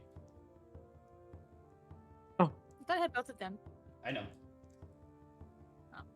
Yeah, he's just in a place where he's not supposed to be, Velu. What are you doing? Oh, I got my things and I'm here. Why? Am I? Huh? Why? Well, like, are we not supposed to stay? Yeah, but like, aren't you supposed to be near your Shiro? Oh. Well, yes. But no. It's complicated. He describes to you something about his relationship with Yoshiro. Yoshiro is kind of his trainer / he's an apprentice of. So when Yoshiro is in the perch, like setting up his stuff, he's not allowed to see how he's doing things, basically. So as he's setting up his like special facility and things of that nature, he was told to not be there. And there's some line of communication between two where Micah values the word of Yoshiro over the Bastion leaders a little bit. And you don't know if that's an issue or not, given that you don't own these Bastions. But he says that temporarily he's staying over here, and he hopes it's okay. Oh, yeah, that's fine. Yeah, you guys have that conversation. And then he shares with you, it's like, your sword skills were very, very good, yes. Yes, I thought I was gonna lose, cause yeah, but I didn't. Me too. Oh. But you Okay. didn't. You didn't lose. I did not. You I also did didn't not. kill him. And So why would I kill him? that's who knows. Okay. I'm grateful you did. Yeah. I mean, his skills are cool. Why would I kill him? He didn't do anything towards me. Sometimes when you go too far. Have you gone too far? No. Okay. Again, sorry for interrupting you. I'm just gonna. It's okay. Okay. I'm just gonna go in here now. Okay. He goes to the door. I just stand there like a dumbass. You see, it's like you can hear like him like kind of not moving, waiting for the sound of you leaving, and he's like he kind of like there's like a moment when you're standing there and like he's not moving and you're not moving, just no noise. Wait, hold on. Let me see if I have something. Could I pretend to have walked off? Wait, no. Yeah, could I walk off and then Misty step back towards the door? Yes. Okay. So I'm gonna walk like 30 feet away. Just make, and a I'm stealth, gonna just make a step- stealth check for me with advantage. Okay. Okay. I keep want to see. Stealth check. Yes, sir. Um.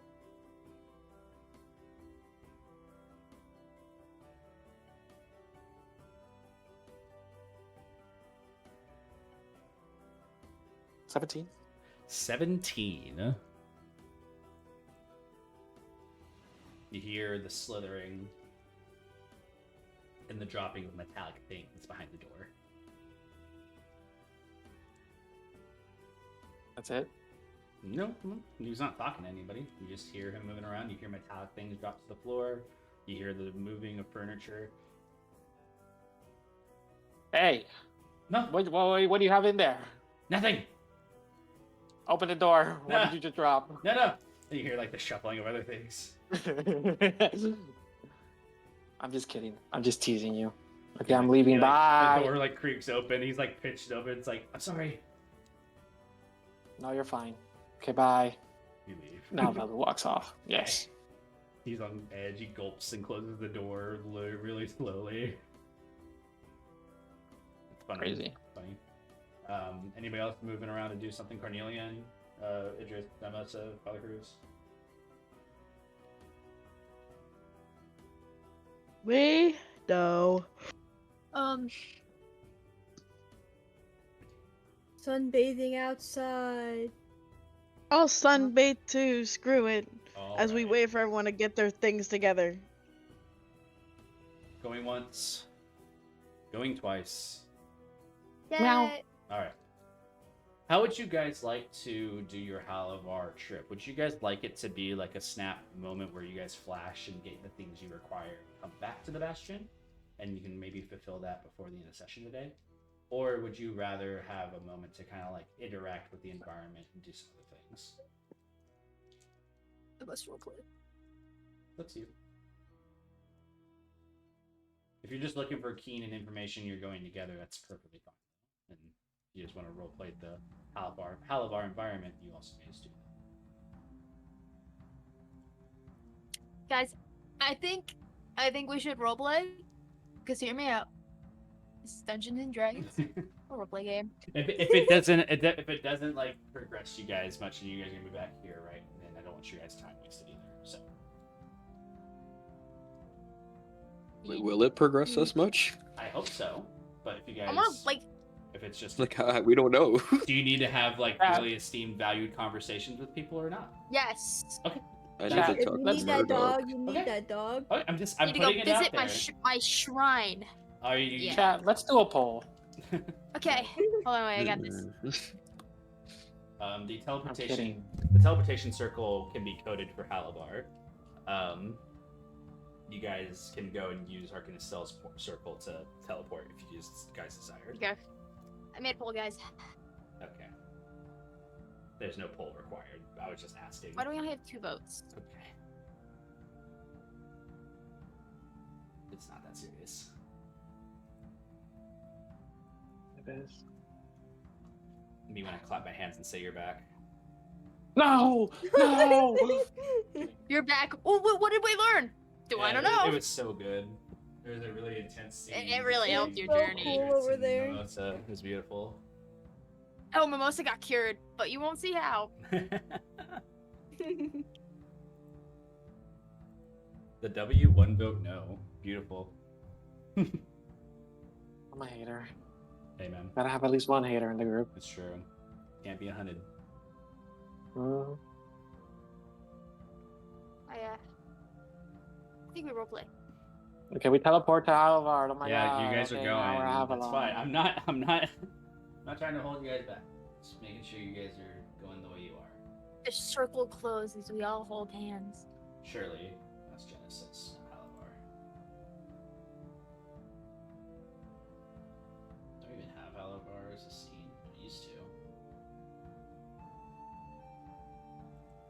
Never been to Halabar before. I know what it's like.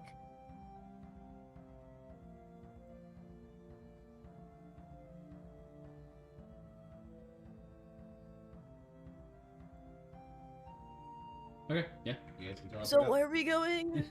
Yeah, what's going on? You tell me. If you guys are ready to go, you guys are ready to go. You guys were waiting around, twiddling your thumbs and sunbathing, like for I don't know. I said we're going to Halivard. What? I know. Well, what? No, I mean like yes, we're going to Halabar, but like where are we going But what do the in people? Halabar? Yeah. What do the people who need to go to Halavar need to go to?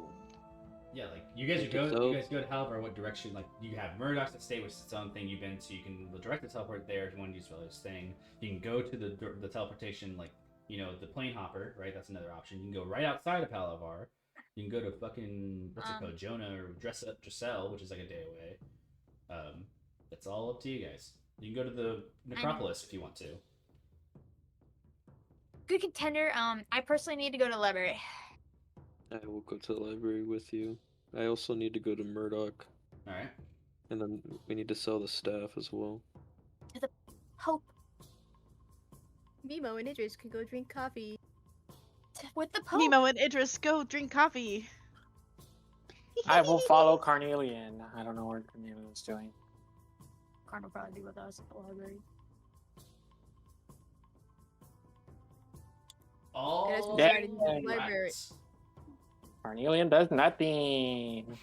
Doing research on his town in the library, by the way. That's crazy. Oh, Yo, I think it's Discord. I heard his feeling. I think you killed him. He's still Okay, listening hold to my Spotify though. You hurt his feelings. Oh,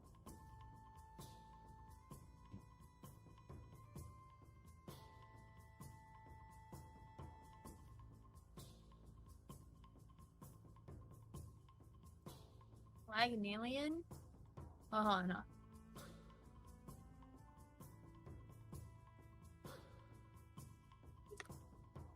Okay. I think we should go to the Damn. library anyways. Cool. You guys go to Halavar. It's not a big deal. You guys teleport. You guys are there. It's still like the early day. Your teleportation scroll sent you. And you guys have arrived. You guys go in each of your separate directions again. And do the things you need to do. For the first ones, the ones who are going to the library. In research, what are you researching? I'd like to research Lucidite Okay. and if there's any information on corroding. Okay. I'd like to research his town, which is called Malkova, I believe. Malkova is not the town of Carnelian. I don't know if he would share it with you, but I will say he's said it in I the think past, so I'll say make a history check. Yeah, I think he did when we had our time together. Malkova is where Layla's brother I'm might gonna use my be. inspiration. That's another thing. Is Also, that history right? yeah, history. Nat 20 for 26. Dope. Exric is where he's from. Yes, I remember that. But you search for this. Anybody else in the library searching around? All right. Start the first thing. Oh, secondly, Father Cruz Ymir, do you ask Orca for help? Orca being the automaton-like librarian. Like, no. They will ask for help, Mhm. or if you need Why not? assistance. No. I hate automaton. Fuck them. No. All right. You guys are on your own search then. So with that being said, please make an investigation check with disadvantage to both of you. Can we have Carnelian look for the Pope? Carnelian can do something he wishes to do when he returns. Is it investigation with disadvantage? Yes, please. It's a big fucking library. The Cosmos Archive is the biggest library in Lycorium. I think guidance myself. And if you're not getting Orca to help you, you have no idea where things are. 6. Okay? Get her to help, cause fuck Yeah. that, Yo, bro. you know what? Maybe we should get her help. Cruz will That- like look at Ymir when he has like a GPT. dude. Cruz like looks at Ymir when like the best he can find is like a cookbook. You guys like go to an Ymir aisle gives you and that. you guys end up in the same aisle, but like you shouldn't be in the same aisle. Ymir gives you that Last of Us L smirk. Like, fuck. This is shit.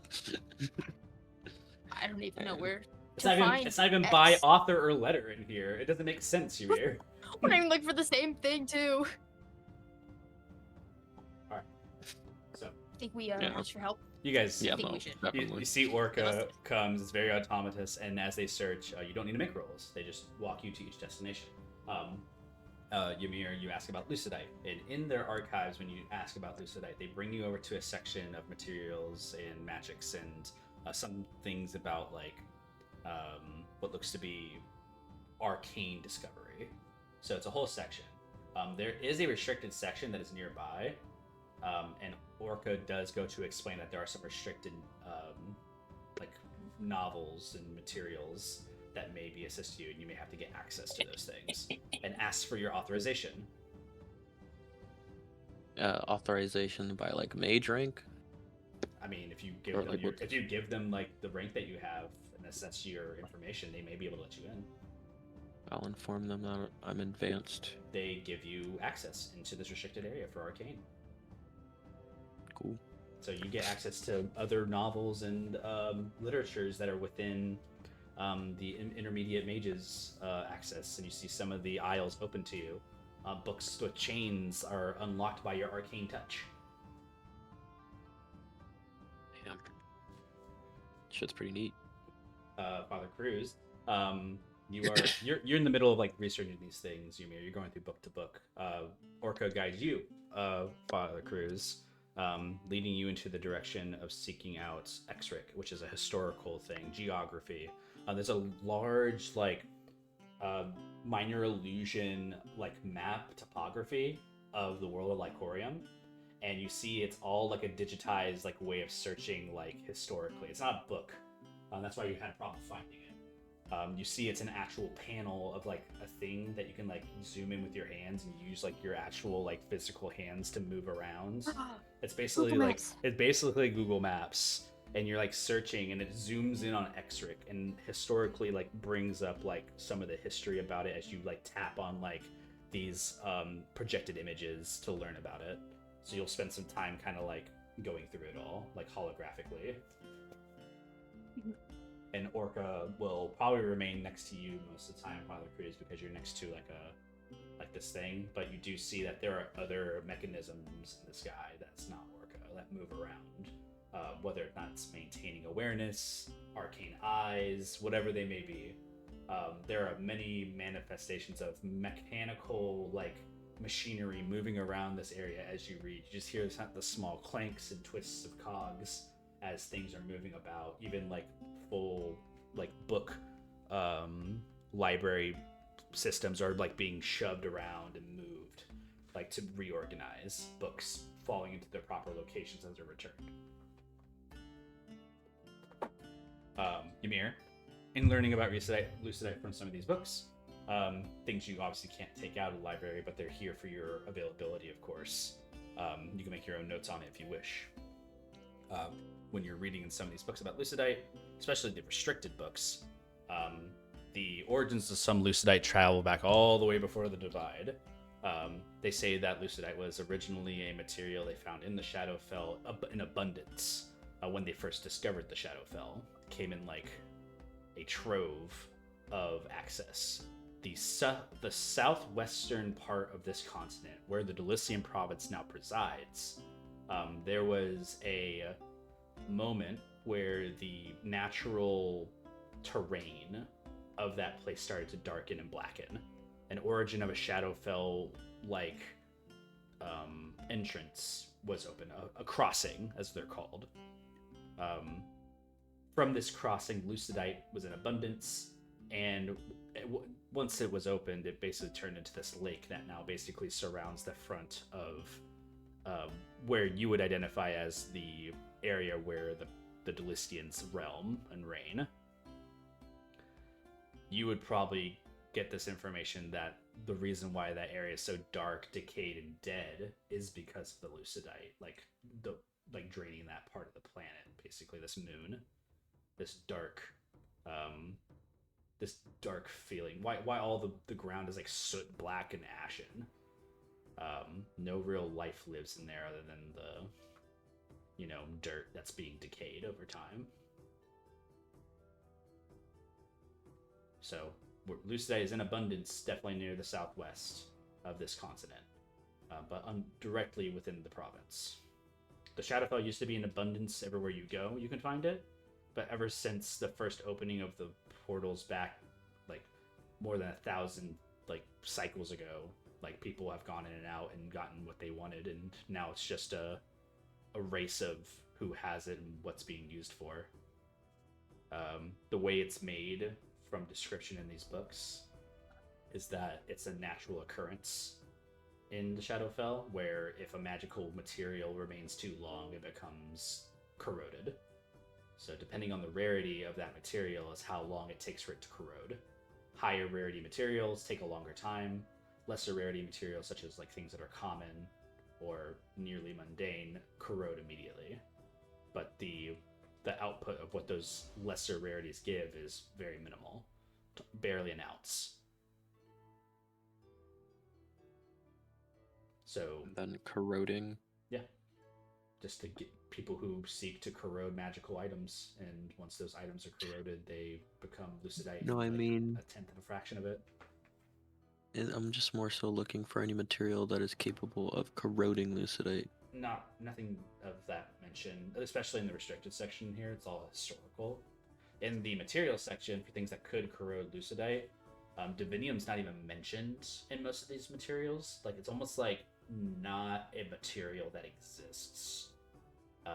And when you go like trying to like search out like Arcanium, there's so many books about Arcanium, like a whole entire like 3 aisles just to Arcanium and how it works. Lucidite has like a 1 section for it. Divinium 0, nothing available for it. God. But Divinium does feel as though it's a step in the direction of ruining Lucidite in some regard. It has some power over it.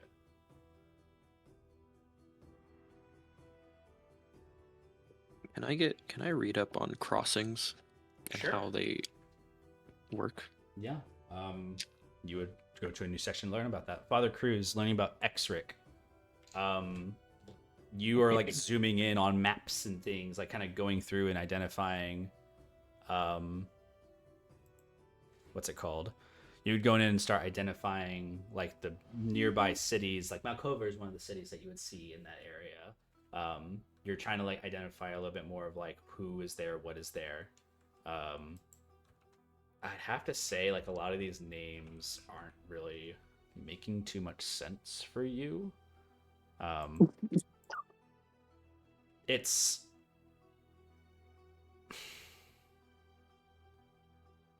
it looks like the city itself is actually built outside of the province as well.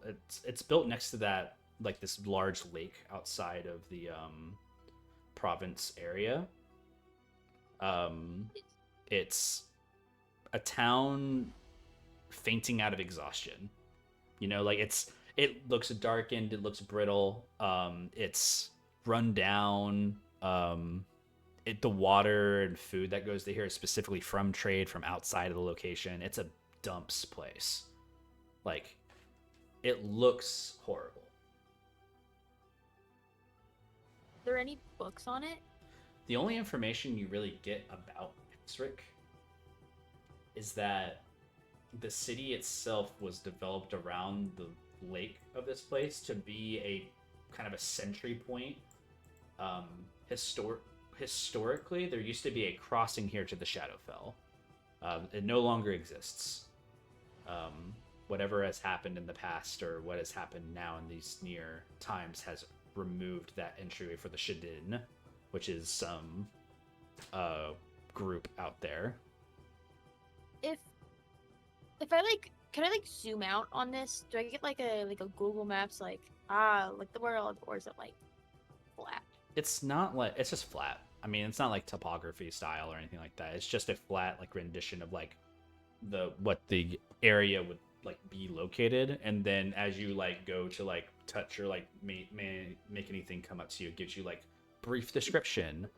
Exric, city outside of Delicium province, approximately blah blah blah blah blah miles from here, and tells you about some of the things that are nearby. It tells you about its current alignment. It's with the province.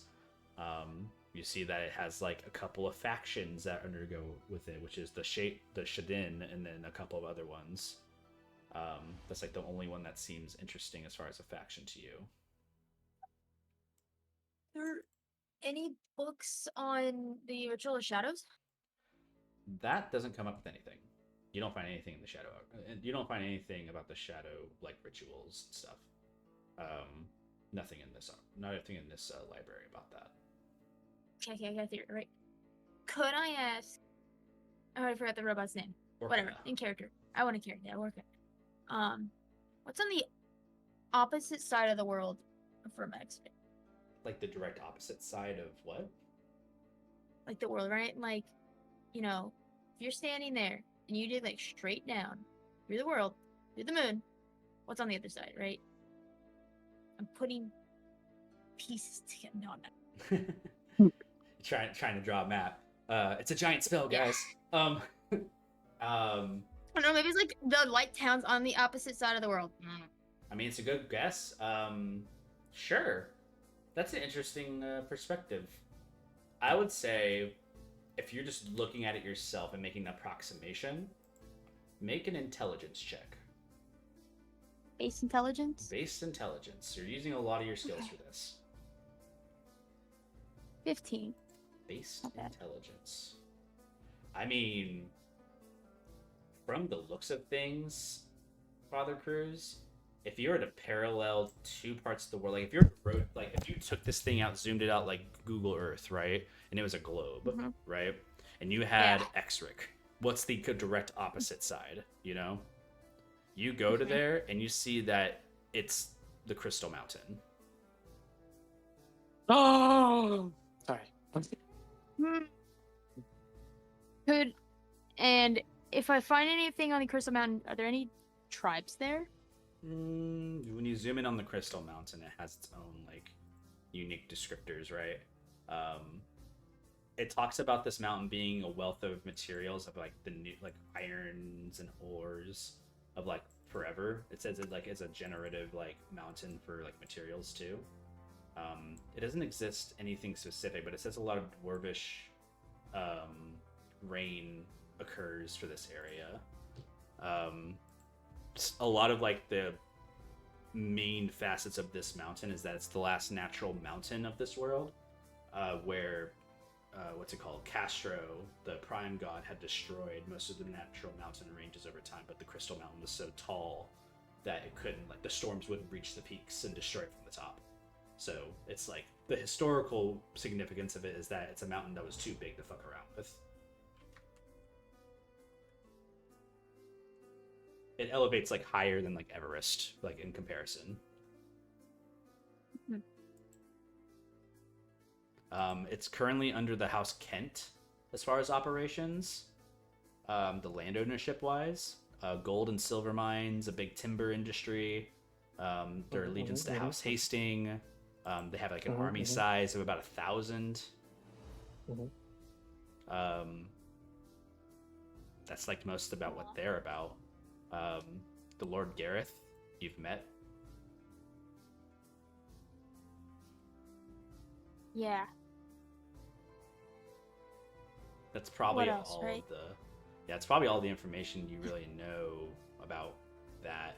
I mean, they have a Lord Consort with the like Lord Rain you already met too. So I mean, they have interesting things. And then you know at the peak of the Crystal Mountains, the Well of Many Worlds. Supposedly. Supposedly, by story. Oh, it's there, I promise. Does the Well of Many Worlds have a lake? No. Or sorry, not the well. Oh, sorry. I meant the fucking Crystal Mountains. God. Not that you can see on the map regionally. I mean, the last thing that you can kind of gauge from that location is that the Curse Lands beside it. The shadow that's cast from the Crystal Mountains. God, this is where the light people are. And they're keeping shadow people.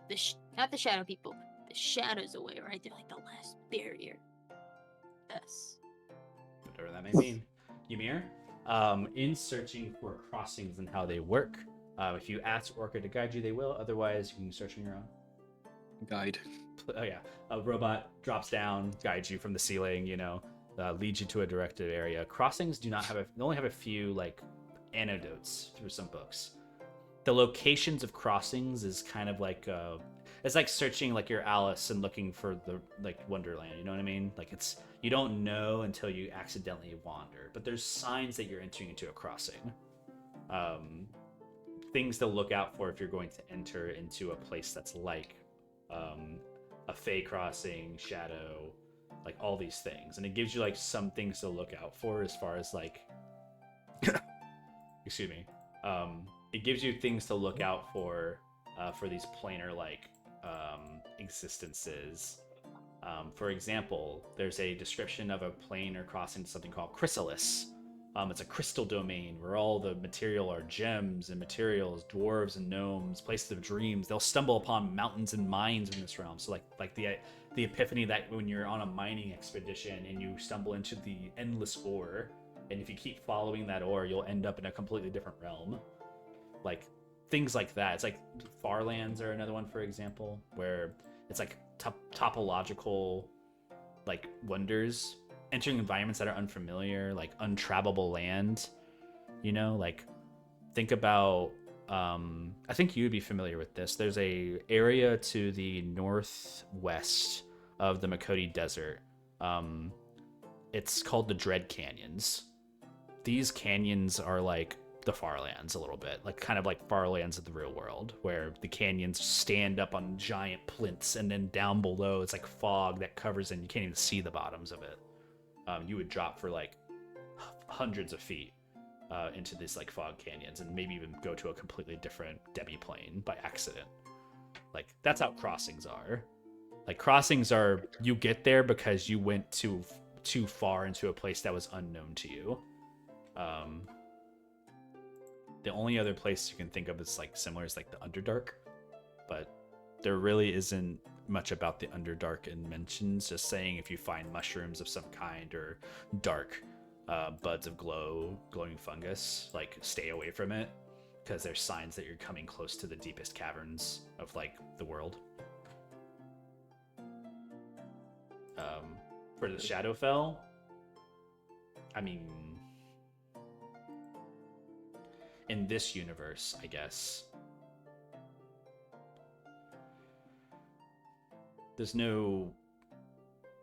there's darkness in this world. Realms of Shadows, Darkhaven, you know these names. If you enter a place that is dark and void of light, there is a significant chance that if that place has been shrouded in darkness for a certain amount of time, it was enough for it to create a crossing. So it's about time spent in the dark. Places that never get sun, places that never see light in general. The Brocken Forest is the first thing you think of. That canopy above the forest was enough to keep light out and keep the hunt there even for some time. And you start to wonder about other places that are just naturally super dark. In caverns, in places where light was not existing for a while. Naturally, at least. Hell, there's basically a crossing in the Frozen Cavern.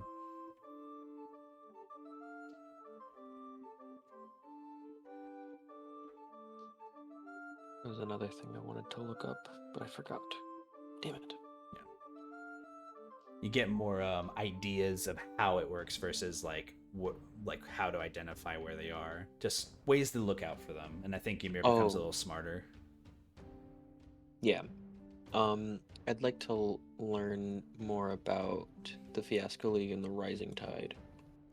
The Fiasco League and Rising Tide is not hard to identify. You get immediate information. If you want to dig down deeper into it, there's a whole entire this will take you a whole day if you wanted to list it out. I just want general info. Can I just get like one piece of deep information? One piece? Yeah. One piece? You get 2 pieces of information? Hey! Maybe 3. Creepy. Hey! If you know, you know. Hey. Yes. You can get some information here. For the Fiasco League, The islands are governed. So, first off, the Fiasco League is the archipelago to the southeast. Beyond the eastern continent, south of it, it's basically created by the storms of Castro prior to the divide. These archipelago islands are exactly where they are based upon the currents that flow and the volcanic mountains that may be existing in that area. The islands are governed by a organization called the Rising Tide. Captains of the seas, each controlling a fathom or a domain, or even their own marine corps that like acts as that naval armada of like the whole area. Each captain hangs a flag on their capital islands. The commander runs the administrative work of the isles, and the citizens under the league are free to the law of each land, each owning their own area but under protection from invasion as long as they pay a tax to the commander and their captains. So, an occupying government of those islands. The leader of the commander's marine fleet is called the Frontier. And of the Frontier in Rising Tide is a commander, Commander Sue, TSU. Their first name, Nami. Sorry?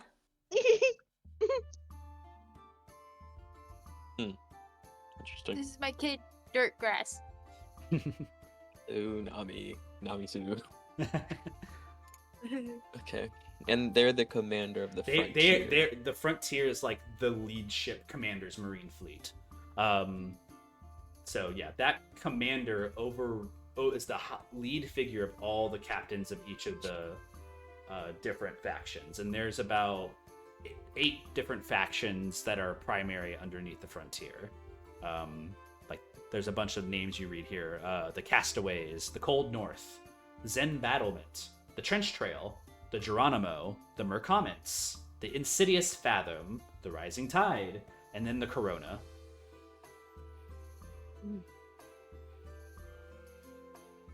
Within the Rising Tide, who leads it? For the Rising Tide directly, it looks to also be the commander Nami Sue. However, the Corona is interesting because it identifies itself as a fire genasi. And underneath a volcano. Corona? The Corona. Identified as Chief Estrazul.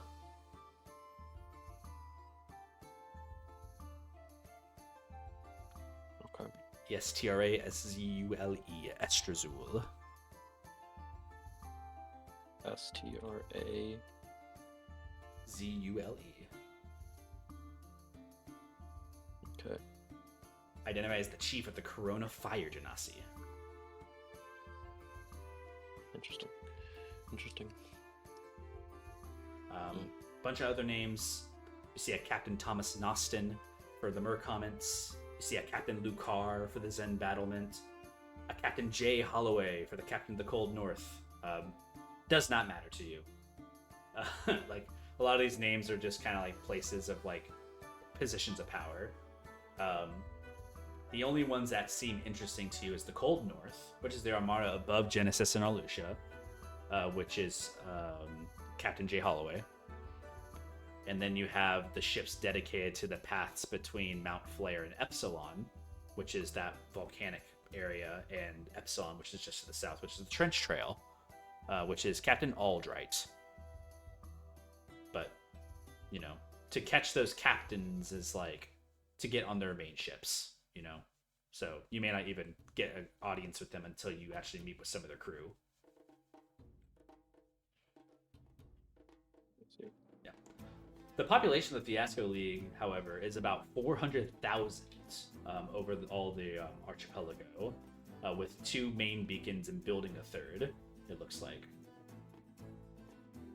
2 main beacons? 2 main beacons of Arcanium. One at the Rising Tide headquarters, and another on Port Blink, it looks like. But a 3rd one being built has not been cordoned off yet. Port Blaine? Blink, Blink. Okay. They have a 100-year repository of Arcanium. And they have about 300 years of F Arcanium repository.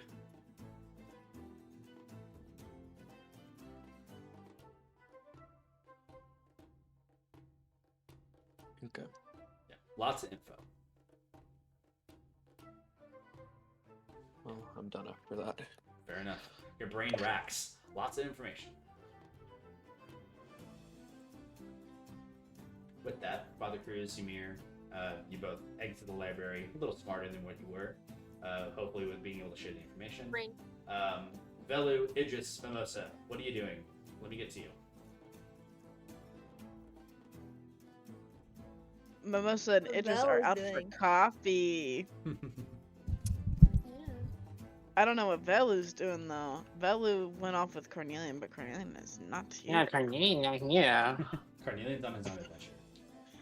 He had the, you know. I don't know what's happening, but I hope it figures out. I tried messaging him. He not respond.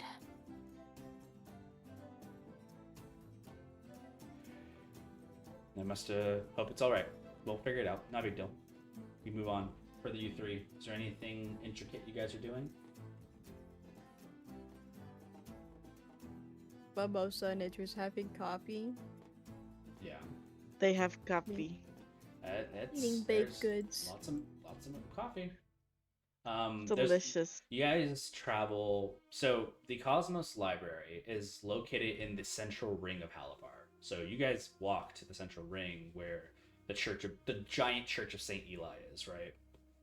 Within this giant church, it's like all the things, but that doesn't really matter. There's a park right next to it, Amity Park, and inside this park there is kind of like a pergola, like a little path of walkway, a forest built like a man-made forest. There's also like a hedge maze as well, if you guys want to like peruse the hedge maze, walk around with your drinks.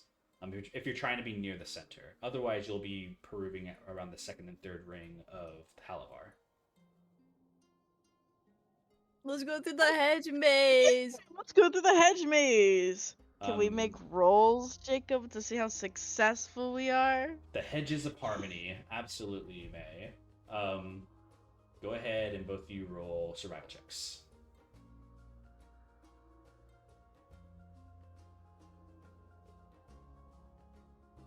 I'm gonna use my heroic inspiration Okay. just for fun.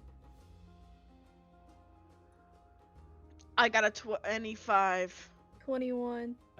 It's not like a complex maze. The hedges go up above your heads about 50 feet, and the turns and twists are not super intricate. However, with your survival, you do detect a secret pathway through the hedge maze.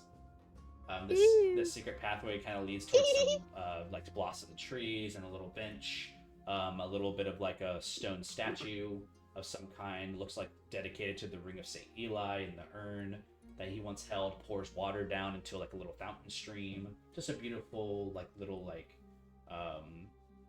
decorative art piece, and it's hidden away for those who are able to survive and make the trek.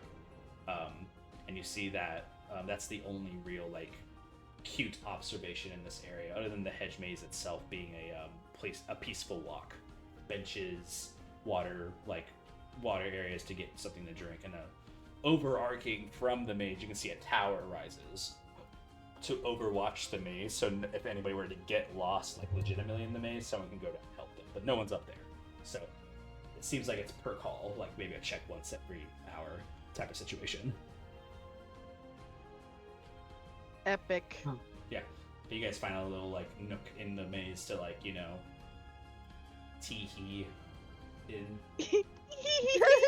whatever. Belu? I would actually like to be at a coffee shop and actually be studying. I want to finish Infernal. Okay.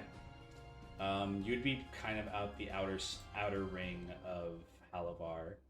There's like this South Arc, you know, like retail and everything like that. There's also like the Colosseum grounds, where the Leonidas Colosseum is and the Skyship trains are, where a lot of people who are entering and exiting the city are. There's like docking grounds, there's the Church of Halo, each church kind of like surrounding its own area. is there any like, if you were to choose a denomination of like direction, right? Would you choose a certain phase to be like having coffee in, if you could choose? Like what you're talking about, like the Imagine- places you just listed? Yeah, imagine that the phases, right, have their own distinct areas within Halavar. Like each one, like to the north, you would have Zeos and Tala, or like Kinedis and Tala. Then to right to that, you'd have Neo and Halo. Then you would have Leonidas. Then you would have Tekros. You would have Epoch. You would have Magent, Zeos. You know, all these like prime god worshipping locations. Is there a certain denomination that you think Velu would find themselves more interested in, like studying nearby, or do you think it'd just be the first one they enter? Well, now that you're asking that question, I think he would go to Epoch, because that's the most important one that is really important. Epoch is located within the second ring, right next to the third Arc Covenant. A small entryway into the main circle. Around here, many town like buildings and such surround. You see that there's a lot higher guard posting here, but there are shops and things like small coffee places, holes in the walls, and just regular restaurant type of places. You've managed to find yourself a seat here. There is the big church nearby, though, the big Church of Epoch, which you can see relatively like maybe 100, 200 feet away from you in the distance. Oh, okay. Pretty cool. Yeah, just I'm not gonna answer. a neat location. Yes. You have enough vision to see like the walkway path as well, where people are walking back and forth, so you can people watch. Okay. While reading. Yep. And drinking my coffee. Yeah, and that's what you guys do. All of you regather in Halavar at a location. Do not know which location this is, but you have the mind link up. So if you want to figure it out. Okay, good. Hey, Cornelia. How's my Hello. Hope everything's well. Welcome Yep, back, I'm good. King. Okay. gotta go That your friends and everybody are in Halavar and have to save the done president? some things. Was there anything that you would have liked to do in Halavar while you had the time? I would like to sell the staff. Okay. I would also like to look at. Let me look at my notes real quick. See if I can find anything about the like Ritual of Shadows, Valve Echoes, Ritual of Mana. You know. Father Cruz has dedicated all his those time different going things. to the Cosmos Archive to see if you can find anything, but you can try searching outside of that if you like. Yeah. You can do I don't word on know the if I would street. know. You can do churches. You can do religious areas. Whatever you want. What time of day is it? Midday, Midday. like morning to noon. Morning to noon. So there is lights out. Yeah, fuck it. Just like anything that I can find on the street, I guess. Let's just do by, like, a investigation first for you, and then we'll kind of discuss from where that goes. okay. The staff is kind of like a secondary for you. Yeah. 15. 15.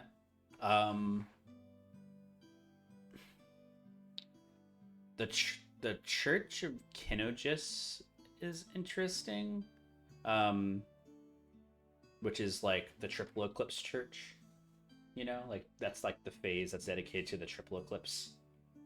And there's also right next to Father Cruz's shrine, which is called the Memorial Abbey,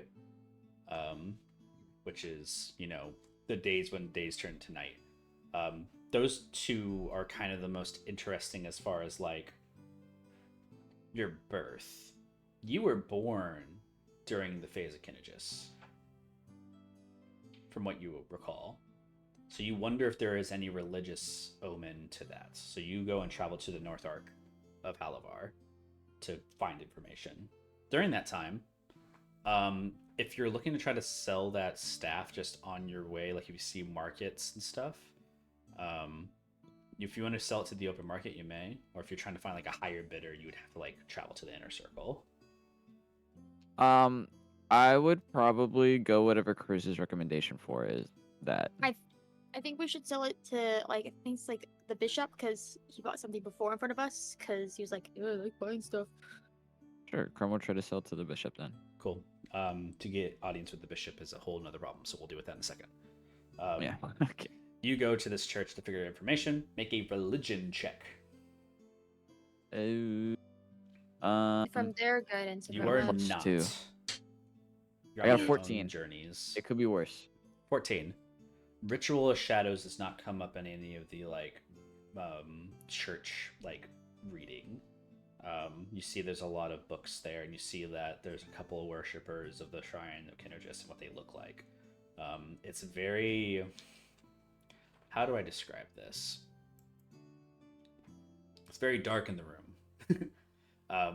The worship of the night, the 3 days of like darkness.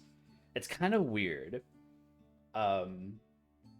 Forever, this world that you guys live in, like Corium, has always shrouded themselves in the fear of Kindergis. But there are some people in this church that believe that those 3 days are a saving like thing. Without those 3 days of darkness, the world would never be bereft of light. You know, like it's because of those days that like Corium is as magical as it can be. You know, the worship of the existence of it. And there's a part of that reminisces with what the pact that you made a long time ago was, from the darkness arising to fight and then the light.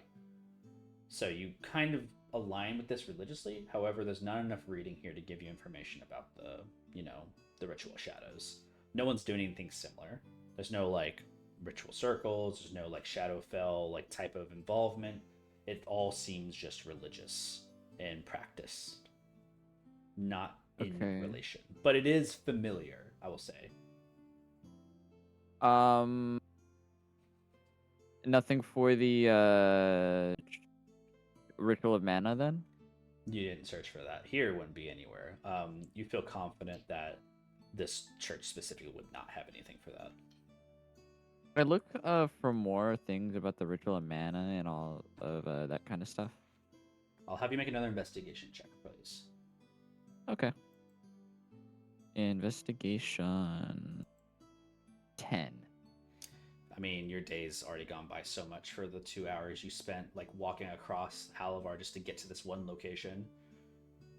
Right. And when you start thinking about other locations, I mean, that could be anywhere. Like the Church of Magic seems that it's literally like the god of magic. So you think of mana, but you also like, no, that's Feywild. It's not the same. And there's not really a religion dedicated to Feywild. I see. So you kind of get lost in like the idea of maybe what you're looking for would be here. That's fine. Gathering that intel, I'll probably head back to the group, or at least cruise, to help get an audience with the bishop so we can sell that staff. Dope. All right, Father Cruz, Cornelian, magically you're together now. Okay. I have this staff to sell, but we need an audience with the bishop. You got that, right? Remember the last time we saw him? Remember being in a church last time I saw him. Yeah, Church of St. Eli, the biggest church here. I'm gonna head that way. Center of the ring. Follows behind. Center of the ring. As soon as you enter, like this, like big, like the bong, bong. Exactly. You enter and it's just a lot of choir and euphoric like chanting. It's like this big like circular thing, carnelian. It feels weird. Beautiful. The Church of St. Eli is kind of a funny representation, right? Because the Church of Halo has its own church, and then St. Eli is a saint. So it's not even like prime to the god of Halo, it's prime to the belief that this Lycorium god, St. Eli, existed and proves the existence of the prime gods. Even walking through here now, Father Cruz, it's almost as if, what if Boros? You know what I mean? Like, you think about that, like, this could be how big it could be, you know? Big make it like this. This is my dream, Carnelian. This whole church is like the size of a whole street block. You've dreamt of this, Cruz? Your town could fit in here, Father Cruz. One day. Fuck. It's like a living quarter. It's like a college, basically, in this thing. It's bigger than your Just town. imagine the grand organ. You hear it. The notes are playing over there. Blue The lobster. bishop should be here. Um, And if we present that to staff, I'm sure that they'll give us an audience. you see, right now, in the main church of St. Eli, they're actually doing confessionals right now. Ooh. Would they be over there, Cruz? It's typically the one who takes confessions. You see the line is short So- enough to where when you entered it wouldn't take all day to get to it. Okay. I also think I remember Carnelian that I'm pretty sure he was buying his item in, I want to say it was complete outwardness, but with confession it's private, so we talked to him during there. I doubt he'll tell anyone else. Time passes. So we should go to confession. Time You should passes and tell the about line yourself. gets shorter. Carnelian, you have arrived and you are in front of Father Cruz and the confessional box is right there. All right, come on, Cruz. Let's get in the box. It's kind of a one-person thing. You don't want to come? There's More like a as you look at the can't. box, Carnelian, it's not big enough to fit both of you. You couldn't just fit your like head in. I wouldn't be able to listen. Why not? It goes against the secrecy thing. Anything My you say there can't child. be used against you. And like one person like walks up to you, Carnelian, like putting a hand out, please.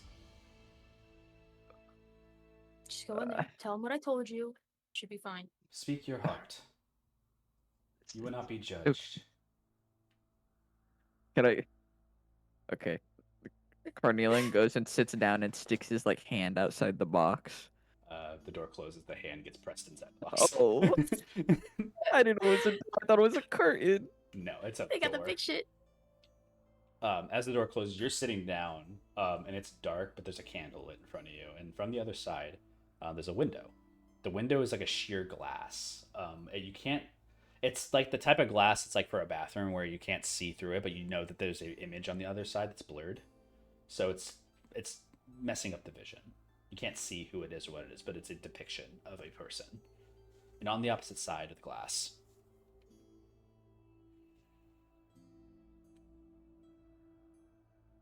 do not tremble. Hello. Oh. Okay. He says, I can feel your hesitation. Please tell me what troubles you.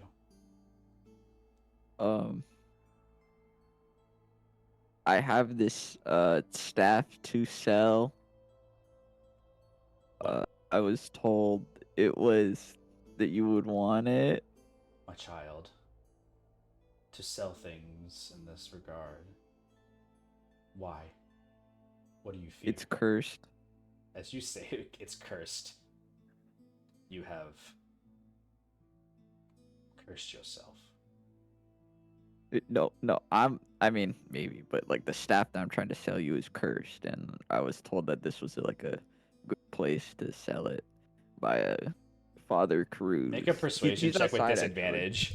Okay. The worst thing. Father Cruz standing outside like the confessional line, wondering if he'll get a turn. Persuasion with disadvantage. Yes. Cheat, bro. Lock in. 10. It could be worse. To give your worldly possessions, one must not sell them. One must just dispose of them. If you feel that this thing is tempting you, giving you temptation, and bringing you to a darker evil, I will take it from you. With the exchange, or I could just give it to some random person on the street that will probably sell high. Do you wish to damn another soul? I mean, the goal was, to give it to you for like some low price, but if it's nothing, then I can just get a gold value somewhere else. My child, please understand. You find yourself in a space where you can make a choice. Your choice can be to deliver this evil onto another, or to relinquish it for good. The choice is yours, however. Time will come when something will arrive to you once again. You might find yourself within the same steeple. To abandon a power is stronger than to wield it to somebody else. I believe in you to make the right decision, and we pray for you. But be vigilant. And he kind of stops for a second. Like, you can almost see like the pane of glass where he adjusts himself in his seating position. Leave the item behind in this stand. Leave it behind. Abandon your worldly possession that keeps tone to you, this greed.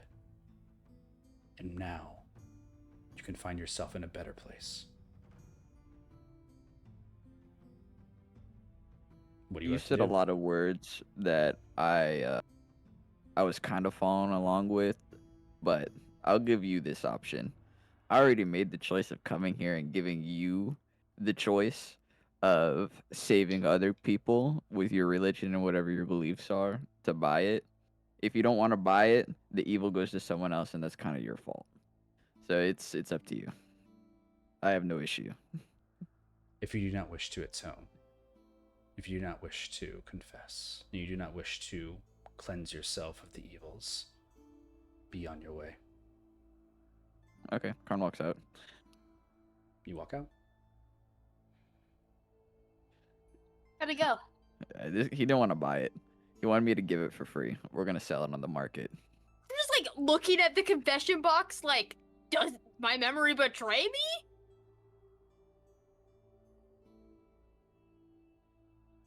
I wonder why. We get a better price value anyway. He says, kind of like loudly.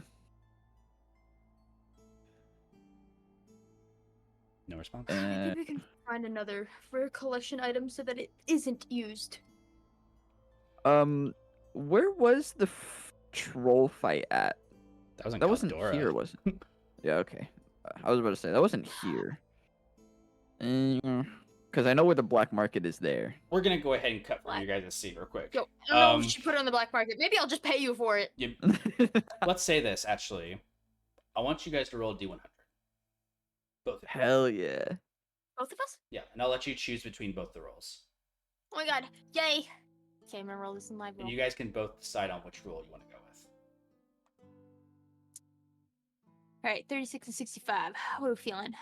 It's 30s. Okay. I don't know. 36 looks more visually pleasing to What me if- than 65. What if we flip a coin though? Oh, you're so Okay, right. okay, 1 for Heads. 36, 2 for 65. Oh, I was just gonna do 1d2. No, hold on. I'm coin flipping. I will say, Okay, head. before you Hmm? coin flip and let Chance decide, this is the person that you will be handing off this staff to. Can I do an insight check on which one's No. better? Because we're considering that the roll you're making now is the odds that someone will buy it by the end of the day today. Okay. Wait, odds rolls. Alright. Doesn't that mean 65 Like, this is the better? only person who's shown interest and will purchase it. Everybody else Okay. doesn't want anything to do with it. Okay. Okay, Dion, which Usually for number? percentile is usually lower, like is better. I thought. Okay, does 36 look like a good number, like a good person, and 65's evil? Okay, think 65 about it like sounds this. evil. If we're thinking about like the first thing that I think about when it comes to these numbers is age. An older guy that is like 65 purchasing this evil staff versus a younger dude that's 36 purchasing this evil staff. What sounds better? I feel like it'd just be better to like just pay Carnelian off for the staff. I'm going with kind of- 36. I'm not I mean, coin flipping. evil flesh-eating staff. All right, I'll do an insight check on them, I guess. 36. They want to buy it. 36. All right. wanna Your buy it. insight reveals, without you having to roll, Father Cruz, they want to buy the staff. Very good. What's their intention? To buy the staff. Okay. Yeah. Right. They just want it. No that intention. They just want that it. they have the money to buy an item that they could probably use. Use. Okay. Use? I would. Like, So is what this do you like want a them to do with shady- it? No. Okay. Is this like a shady area? Like this is like an illegal trade, or are we like open in the market? You tell me what your comfortable Okay. zone is, and this is the person that meets you in that comfortable zone. All right. Shady alleyway. Okay. Like Why? rats. How did I let this happen? Yeah, Father Grind. Cruz, you are This is having just second following me. thoughts. We didn't work in the market. Cornelia, we shouldn't be doing this. I mean, think about where we got this staff. This is not good. In the Cornelia, we shouldn't do alleyway. this. I think that it makes sense that you would set the tone of where you'd want someone to meet you at. So, Yeah. and by the end of the day, this is the person that shows up. I'm going to send the picture. Okay. Dude, it's gonna be like Prince West. It is Prince Way. That'd be so funny. He says it's the DM. I came to buy the staff. It's like, and no other reason.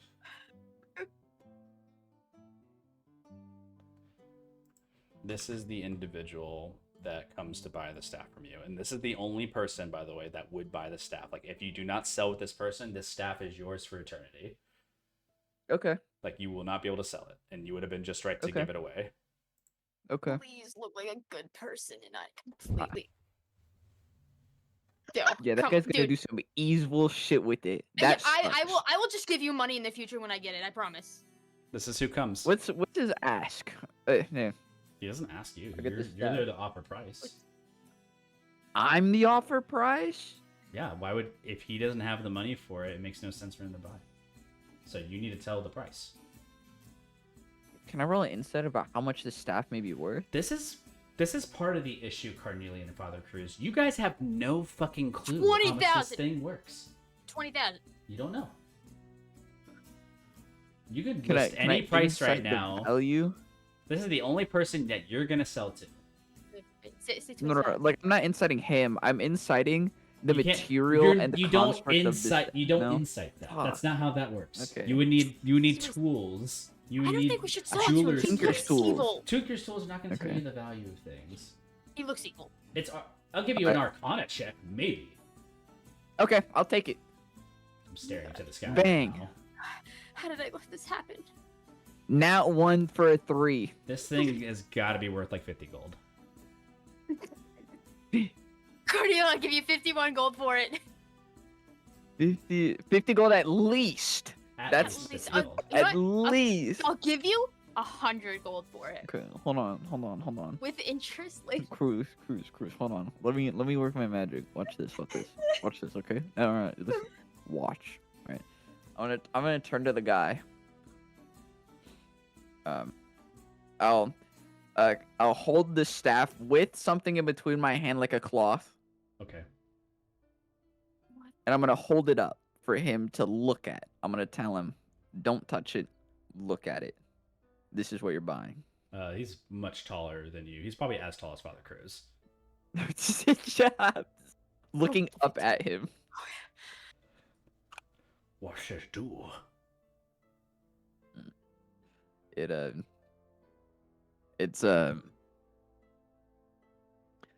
Are you familiar with magic? Yes. You have the ability to cast Hollow That's pretty for free useful. with this staff. It is very useful. You also gain the ability to grow arms. Extra arms if so desired. Do I have to grow arms? It is a part of the requirement, but I'm fine to dock a little bit of the pricing if Can I that is remove the arms cool. part? You could remove the arms part after you let go of it. I understand. You will gain the. How much are you It asking? will basically. How much am I asking? Well, considering this item is worth around, I'd probably say 7K 7,000 gold unused. It's been used, so I knock it down to 1,000. And then you're not really fucking with the arm thing. That's fine. I'm down to knock it down another 1,000 just for that. Make a persuasion So- check. Okay. I don't think we should sell this. Father Cruz in the I ear will- of Cordelia. I will pay you back for this. 14. This isn't right. 14. He like the beard, like he scruffs his beard. You know you will not sell to anybody else all for the rest of like your time if you do not get it out of your hands now. You feel unconfident about this thing to be sold. Buying cursed weapons is, you know, scam worthy. And your reputation would be killed if it was any other way. Stroking his like large mane. This is a bugbear, by the way. Don't know if you guys ever met one yet, but this is a bugbear. He's stroking like this fur across his face. 5,000, huh? Yeah. I could see myself holding a unique weapon with 5,000. That seems... Mhm. I think I can do it. Now, I will remind you that you will have the hand thing until you let go of it. I will not hold it just yet. Do you have a bag? Egg. Why are you selling it? What?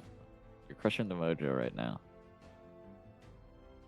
You got 5,000 to pay me? Like, what's going on? I'll pay you back. I have 500 plus. 500 platinum. Cruz, he has 500 platinum. Cornelian, this is an item that makes you eat flesh. What? That's did you say? only if you hold it for so long. Eat flesh. You'll never want to let it go. You can let it go. No, it's Are you it's a trying thing to that curse me? happens. No, it does have a curse, but no. I do not want I to curse. literally just explained that to you. You did not say it was cursed. I explained how the curse works. You did not say it was cursed. What do you listen? 4,000. How much? 4. He still wants it after that, Cornelian. I don't think he should have it.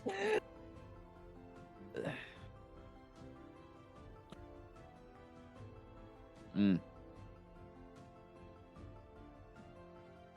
Mm-hmm. He crosses I his promise I will arms. pay you back, Cornelian. I've done it before.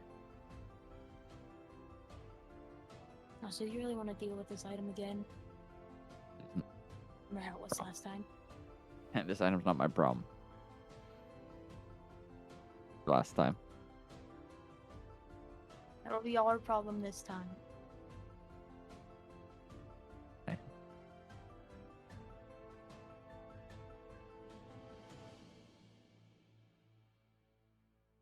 Okay.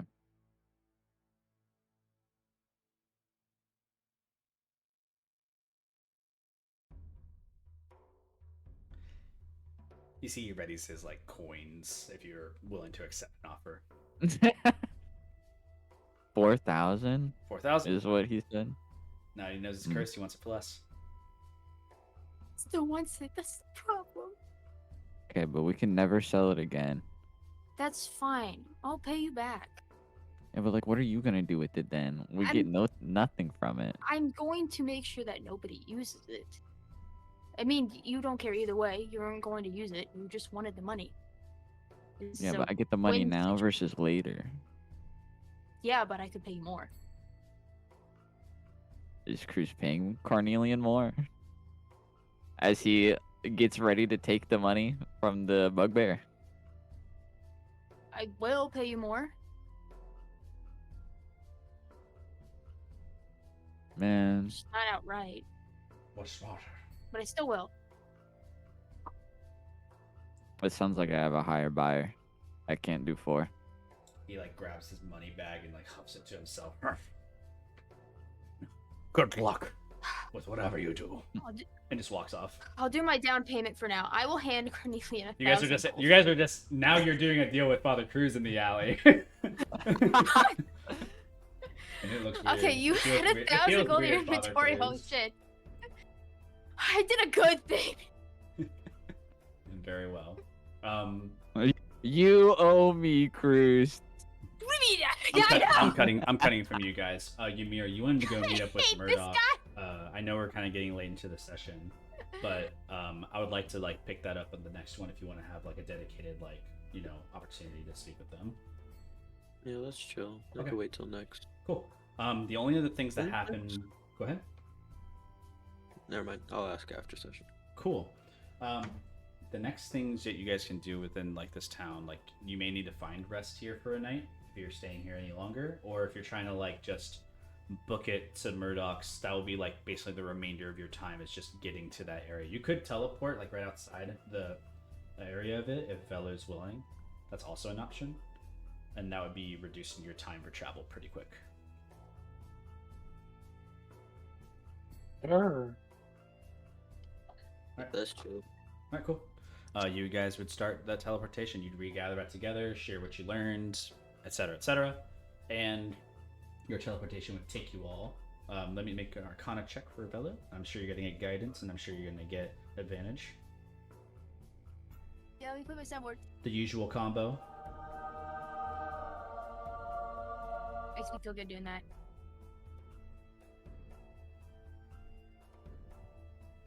Okay, my bad. No, you're good.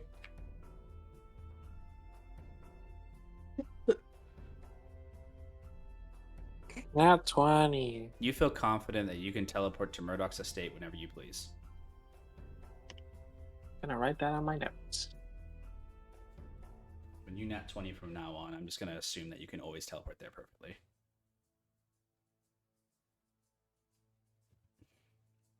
Okay. Okay. You guys teleport. Fire, flames flicker, wherever you guys may be, and you disappear. And that's where we're going to end the session for now. We'll arrive back at Murdoch's estate, where you guys will meet up with Ymir's old professor, and from there, continue your journey. Thank you guys for playing my game. Thank you. I loved having to beg Cornelia. Please don't sell to the evil guy who's okay with buying this skin-eating item. Yes, But he's giving money. he got money. He was gonna buy it. He's the only person that was gonna buy But it. Like who as would soon have? as you said bugbear, Who would have looked good like buying this thing? You know what I mean? If I gave a Dude. goblin, you would have said no. If I would have given a human, you would have said no. Yeah. dude, as soon You're as you said stereotyping. Bugbear, I looked up bugbear, right, and it said they're primarily chaotic evil. I'm like, yes, I mean, that I'm makes sense racist. for the buyer. Like, alleyway, buying a magical staff. Dude, that fucking Like, who poked else is gonna through, buy it? bro. That loser. You did, bro. Carnian did not pass the vibe check. Yeah, no. No. All right. Well, thank you all. I know y'all have plans, so I'm not gonna keep y'all too long. Everybody say bye, Yeah. stream. Bye. Stream. Stream. We did it. Dun dun dun dun dun dun dun dun. I don't have to worry about that staff on the street. Thank God.